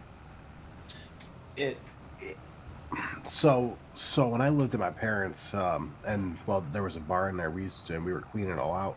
There was a bunch of hay like down below, and then there was like we called it a trap door, but you could open it up and just toss a hay bale down to somebody, Mm-hmm. or a straw bale or whatever. So, but there was always enough hay down there, enough straw that we could literally just jump through the hole and just land there. Oh, it was great, especially being a kid growing up. That pile would be up to the second story. That's how big the pile was. So it was every bit of 8, 9, 10 feet tall. I don't remember how tall it was off the top of my head because this is back. I think we moved when I was 8. I just remember doing this. But there were times where the pile was stacked so tall it'd be up to the second story. So I would just go up to the second story and then just jump down to the first and just like basically go flopping on my back. And there was so much straw that would just completely absorb the fall. You wouldn't feel a thing. It was like you were just jumping onto a cloud. Right. But of course, I'd come back home, from across the street, and I would just be covered from head to toe in straw. It used to drive my mom nuts. I know that feeling. All right, guys. I am officially out of here. Alright. All right. Sleep tight. Don't let the bed bugs bite, WillT. And feel better. Appreciate it. Yeah, you feel better there, Will? Enjoy your sleep on that bed of straw. Yeah, okay. Yeah, you take care there, Will. We'll see you next time, and we'll certainly see you next week. Sounds good. All right, bud. You take care. Yep. You too. Bye. Bye. See ya. Fight. Let's see. So I'm all caught up with my chat there, and I believe, if I'm not mistaken, that the call will hang on even if Will drops off.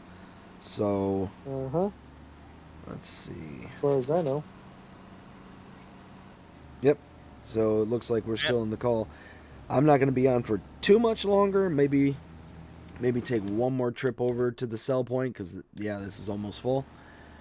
And then probably sign out from there. But let's see. I think we were telling stories about... what was the last story session we were telling? Road trip horrors and stuff. That's what it was. Yeah. So... I had told one of mine, but this one just dawned on me that made me realize, no, this is significantly worse than the one I told before. So, I mean, Oh boy. significantly worse. This one doesn't, like, the last story I told doesn't even pale in comparison to the one I'm getting ready to tell. I've told this, I think, a Friend that couple. can't remember his own head. What's that? Does it involve your friend that can't remember his own head? No. So that was my cousin. That was one of my cousins. Our cousin. But no, it has nothing to do with him. It has everything to do with my family. So, several years ago, there was a hurricane that was coming in. I think I've told this story before, but I'll go ahead and retell it real fast. One question. Uh-huh. When is there not a hurricane going through there? Pretty much from the months of... Let's see. Pretty much from June to October is when you really gotta watch yourself. That's the hurricane season around here. Anything not inside that window, like right now, we're all good. There's nothing happening right now. Next week, Category 5's headed to Florida. Stop, Jonah. No. No. Let's not go there. So, anyways. It's so cold it turns to snow in Florida. Blizzard. A blizzard. Negative Oh my 2 goodness. degrees. So what ended up happening is the hurricane's coming in, and it's coming right for us, and it's projected to be bad, like Category 3 to 5, somewhere in that ballpark. And it's coming. We're right in the middle of the cone, so it's one of those. Okay, we've got to get out of here. We got to, beat feet and all that. It's so bad that basically everybody in this area is like, okay, we're all having to leave. Everyone's taking off and going from there. Well, that means all the hotels are booked, all the motels are booked. Like, there's nothing for miles and miles and miles. There's not even anything within, like, a couple of states. So we're calling around, and finally we're like, we're calling from Georgia to the Carolinas to Alabama to like pretty much everywhere. Texas? Well, not that far west. And finally we're like, okay, well, let's see if we can find something out in Kentucky. Sure enough, we find a place that will rent cabins in Kentucky. So we're like, you know what? That's what we're going to do. We're going to rent a cabin there in Kentucky. We'll just drive up and everything will be fine. We're talking maybe 12-ish hours. It's going to be a long drive, but we'll get there and everything will be fine. So we're boogieing out, we're taking off, and we've got me, my wife, and at the time, my 3 dogs, or our 3 dogs. And we're heading out, and I decide, okay, the highways are going to be absolutely slammed. So we want to avoid the highways at all costs. Because we're going to be in stop and go traffic, if stop and go traffic, for hours upon hours upon hours. So we're like, okay, we're going to take the side roads. Even the side roads were just completely just train wrecked at this point.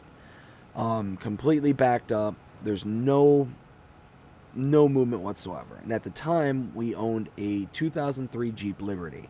It's the only vehicle we had that was big enough that would hold all of us, our luggage, the whole 9 yards.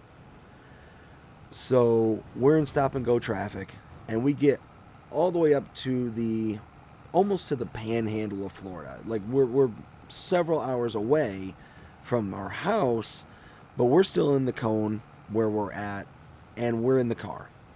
Well, the problem is that we're running out of gas at this point. There's no place that has gas for miles. And we get up to this one town way north of us, and we are maybe 30 miles to empty, and every gas station we see has no gas whatsoever. So we pull over into a Walmart parking lot, and we're starting to call around. We're calling all of our friends, all of our family. We're like, we need to get out of here, and there's no gas for miles. Start calling around this area, see if you can find any kind of gas that we can get our hands on. So we've got probably a dozen, maybe 24 people calling around all the local areas in that, and about a 30-mile radius, trying to find gas, and nobody has it. So we're in the parking lot there at Walmart, and we see a gas station pretty much right across the street. And we're like, okay, let's just go over to the gas station. We'll talk to somebody over there and see if they have anything. And just like everywhere else, there's nothing. There's no cars at the gas station. They're all just kind of hanging out, kind of thing. Well, I go inside and I talk to the person inside, and they're like, oh, well, we're expecting a delivery of fuel. It's supposed to be here at 6. So if you want, stick around. 6 o'clock, it's all fine and dandy. I'm like, okay, well, do you mind if we park in front of the pumps, kind of thing? Because we literally, we're basically on fumes at this point. This is what I tell them. We've got about 30 miles. Like, oh yeah, go ahead and park at the pumps. We have no fuel, so it's not like you're blocking anybody. You'll be one of the first ones to be able to fill up. So sure enough, I park at the pump, got the 3 dogs, and my wife and I were sitting in the car. It's Florida. It's the summertime. It's hot. It's 80 plus degrees at night, and we can't run the car. We can't turn the car on because we can't waste any fuel at this point. No AC. No AC, no nothing. We got the windows down. The dogs are sitting in there panting, up a storm, so it's hot. Dog breath in your ear. Dog breath in our ear. Exactly. So it is just the miserable situations. And trying to fall asleep inside of a car is just, I've done it many times before, but only because it's a have-to situation. And that's where we're at. And we've been in the car for hours at this point. Hours, because the traffic was just so bad. So we get to the next morning. It's about 6 o'clock. The store opens up, and I go walking in the store. And I'm like, did you all receive gas yesterday? Because all the lights are turned off at the pumps.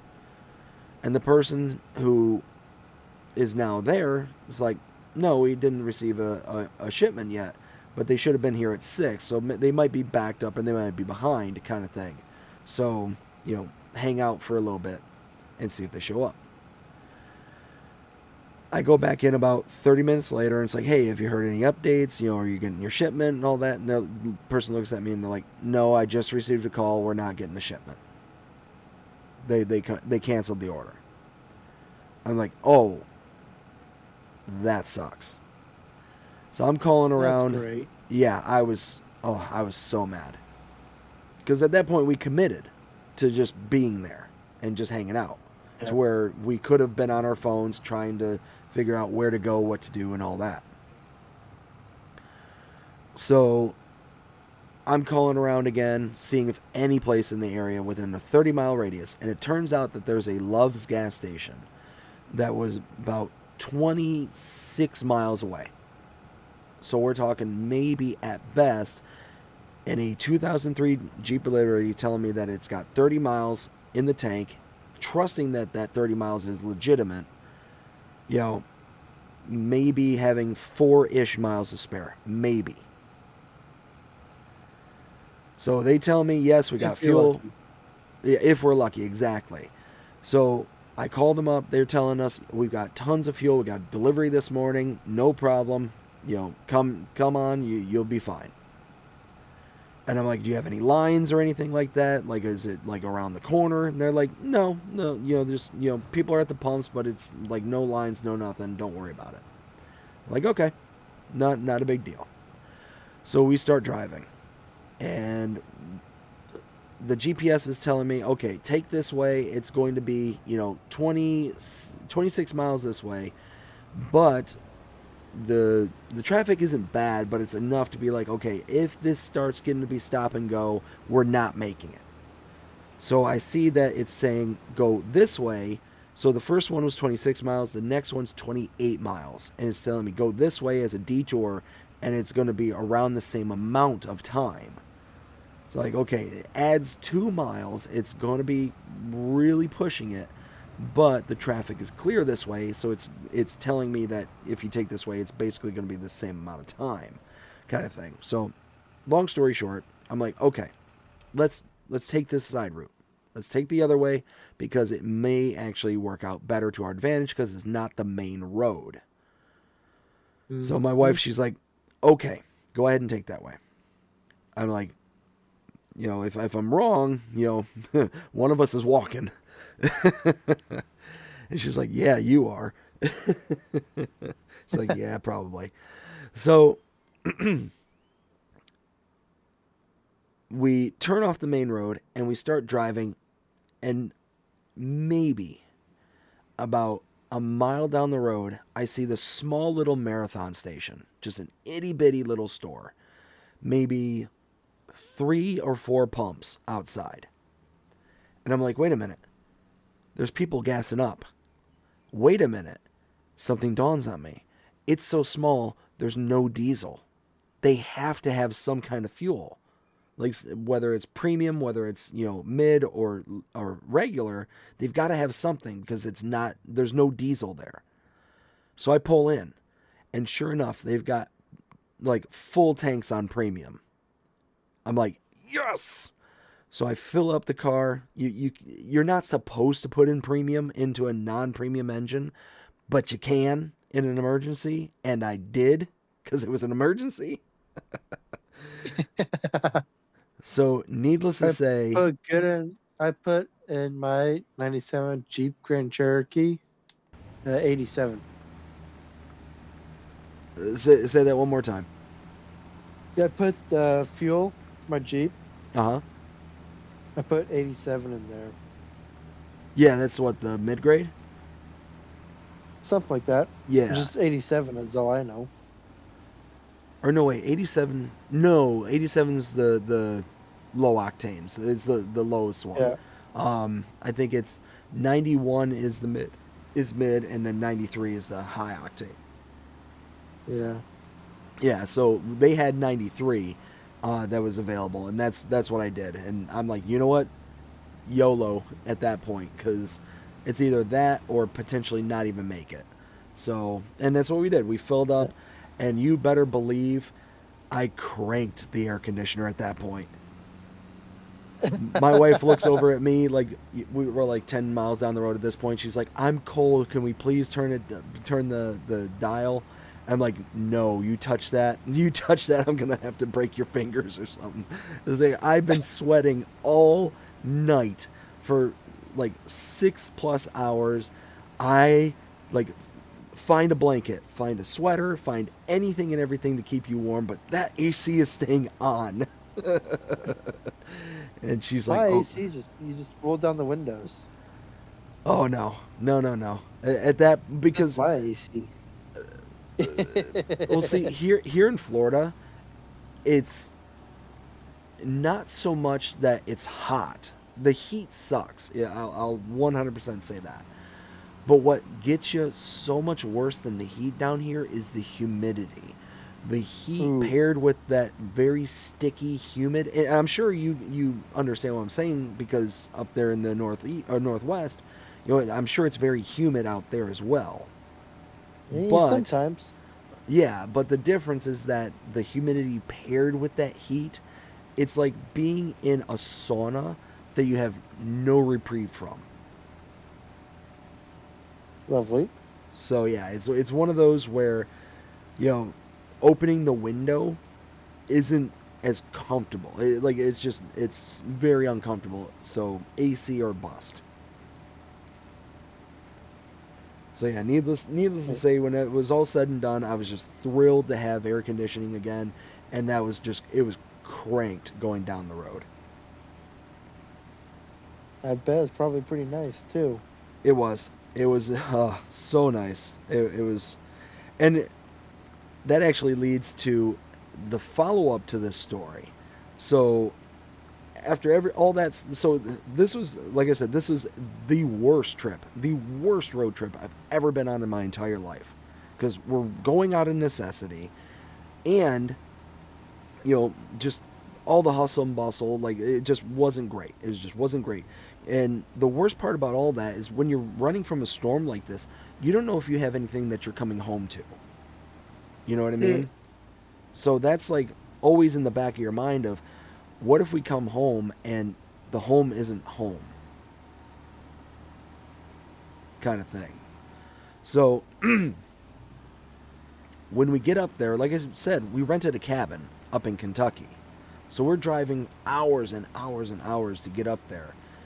And in this case, more like days, it felt like. But we're driving so long that it's now starting to get to be the next day, like the next evening kind of thing. And I'm starting to get to a point where I might not be able to make it to the cabin rental place in order to check in on time.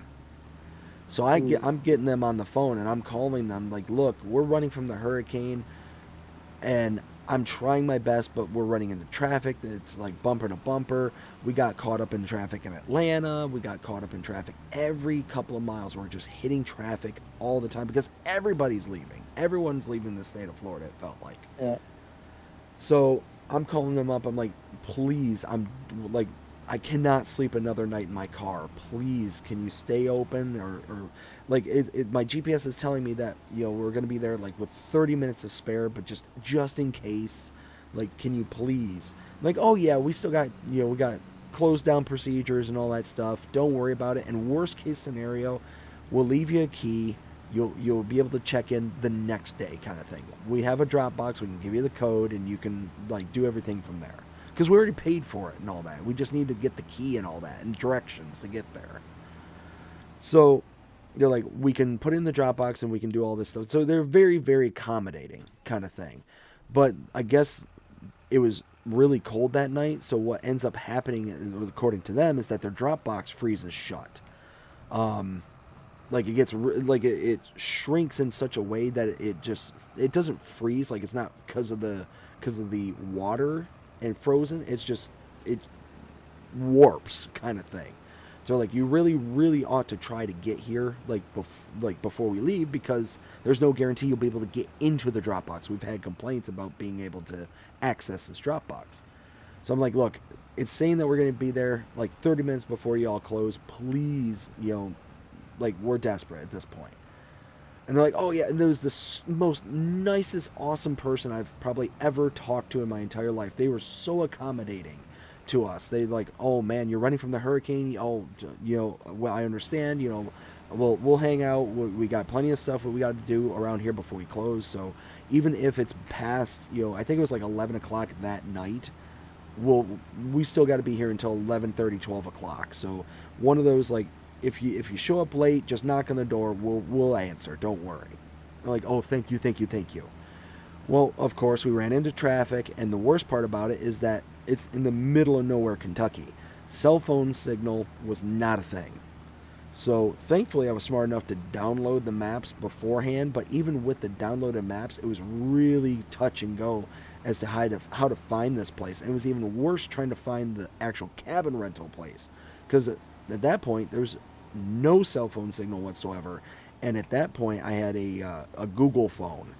And when you downloaded the maps, if you had the map programmed already with signal, it was fine. It would be able to show you where you were going with the map downloaded. But if you had to find the location, it wouldn't find it, kind of thing. Because you needed signal in order to then say this is the place you're going to, and then it would just basically download the map overlay, kind of thing, and you just went off the map overlay. That's basically how it worked in those days. I don't know how it works now, but so we got there and it was like 11:30, and the person was so accommodating. Like I said, they opened the door, they let me in, they were cleaning up, and they were almost done by the time we showed up. I'm like, dude, thank you so much. You're a lifesaver right now. Like, the whole 9 yards. This person gets a huge shout out, and I wish I knew their name, but guy at the cabin rental place in rural Kentucky, thank you, thank you, thank you, thank you. So we get there, and he's explaining to me, okay, this is how you get there. And he draws me up a quick map. He's like, because cell phones don't work in this area, so don't even bother, is basically what he tells me. Draws me up a map and sends me on my way. Well, as he's drawing up the map, he's like, okay, you go down the road, you make a right. You go to this spot, you look for this house, you make a left. You go, all this stuff. And he's like, okay, now once you get to the cemetery, the road splits. And then once you see the angel, make a left. I'm like, huh? Like cemetery, angel, wait, what? He's like, yeah, so the road splits into a Y, and in between the Y is a giant angel statue that marks the cemetery. And you gotta drive past the cemetery in order to get to your cabin. And this whole trip, my wife is just freaking out. She's worried because her family is staying behind. So her dad, her stepmom, and her sister are all staying behind where they were at. And they were in the path of the storm as well. So it's just one of those, like, it was a really bad... So she's, like, we're both sleep deprived, we're exhausted, we're running away, and she's got her family that she doesn't know if she's coming back to either. So it's one of those, like, just a house of cards of emotions at this point. And as soon as he says there's a cemetery, a 2-track, and all this stuff, like, I know, like, I'm praying that my wife falls asleep before we get to the cabin, because it's one of those, like, if she sees this cemetery and she sees this angel statue kind of thing, like, she's gonna think, like, okay, bad omens, like, the whole 9 yards. She's gonna start, like, putting all this bad case scenario stuff together, and she's gonna lose it. She's gonna absolutely just lose it at this point. Yeah. So we get down the road, and I tell her, okay, it's about a half hour down the road. Why don't you go ahead and rest up, close your eyes, and I'll wake you up once we get to the cabin. She's like, okay, I'll close my eyes and all that stuff. So I'm like, yes, okay, maybe, hopefully, she won't see this thing. And I've got this kind of image all built up in my head as to what it is that it's going to be. And I've got, like he says it's an angel. I'm thinking it's the angel of death kind of thing. Like, it's just just the worst case scenarios are playing out in my head. And I know that's because I'm exhausted, and I know that she's going to overreact if she sees this thing. So we get down the road and we're approaching the cemetery. And of course, we get onto the 2-track, and the 2-track is incredibly bumpy. And the first bump that we hit, boom, wakes her up, and she is, starting to wake up right as the angel comes into view. And she sees this, and she sees the cemetery, and we're driving literally right past it. Like, there's gravestones right next to the car.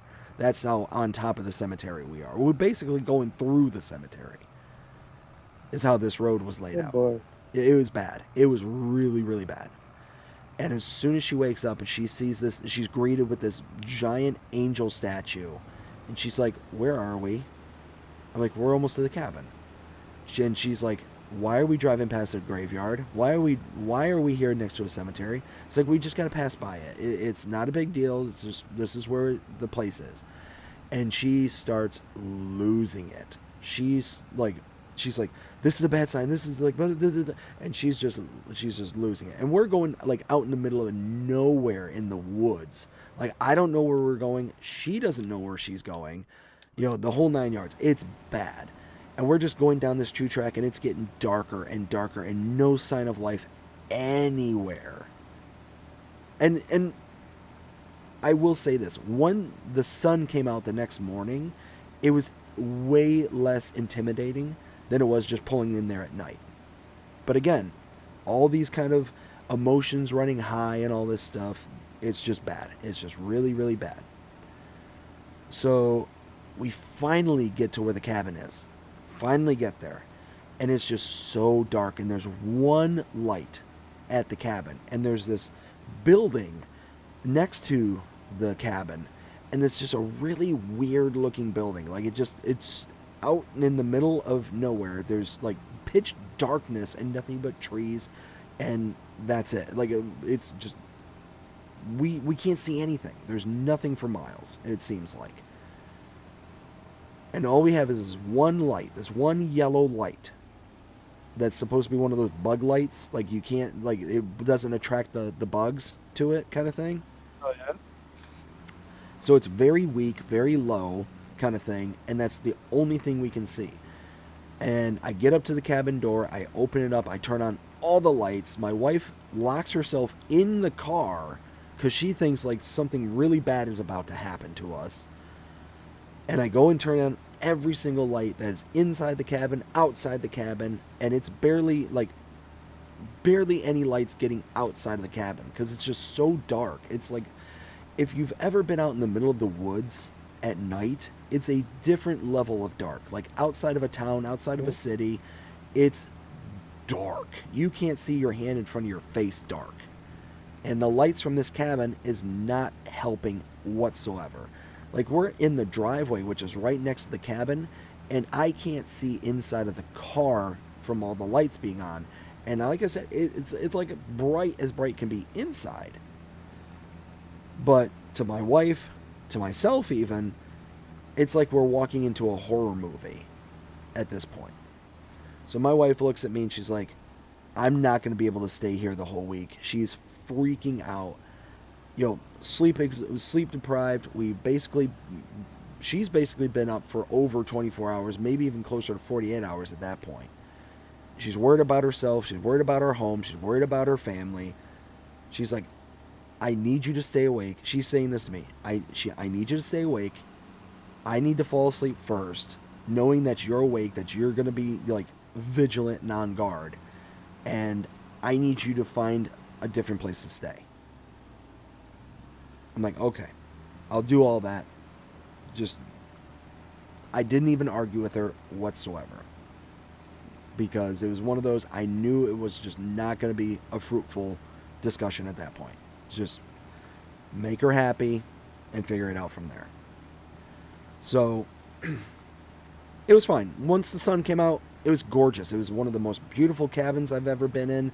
One of the most beautiful sceneries I've ever seen. But it was just all that kind of stuff kind of built up and just was just bad. At the end of the day, it was just bad situation all the way around.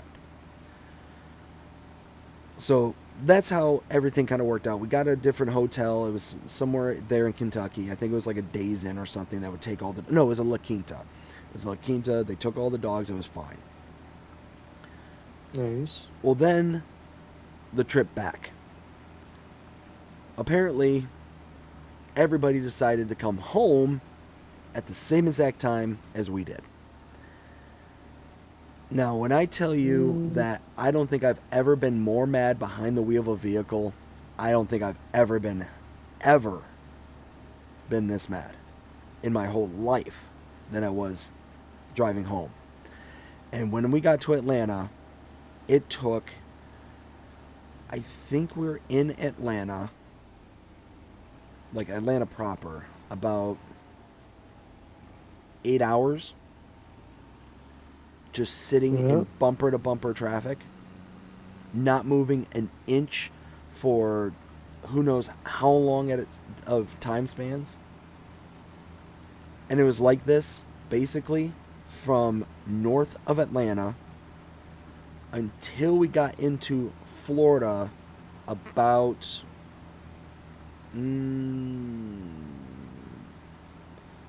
probably around Ocala is probably when it started to ease off, and that's when we just decided, okay, we're gonna start driving the side roads at this point. Yeah. So yeah, needless to say, that is the worst travel story I have. Crazy.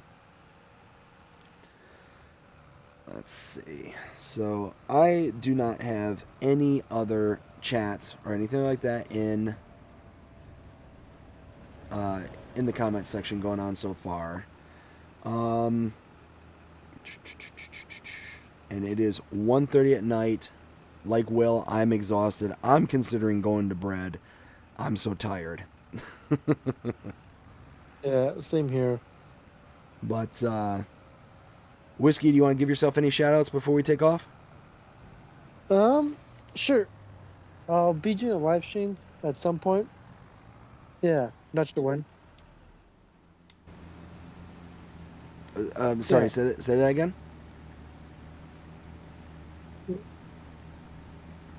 There we go. Yeah, so I'll be doing a live stream here at some point. Work on my massive potato farm. So yeah, that'd be fun. And is that on your Whiskey Creek Farms channel? Yep. Yep. Nice. Excellent. Well, I look forward to seeing that. Go check out Whiskey Creek Farms here on YouTube. Also, go check him out over on Discord. He's got a Discord page. If you want to, go ahead and throw a link in the chat there if you want to. Okay. What about you, Jonah? We want to give yourself any shout outs before we take off? Oh, Jonah, you still there? Uh-oh. Jonah, did you fall asleep?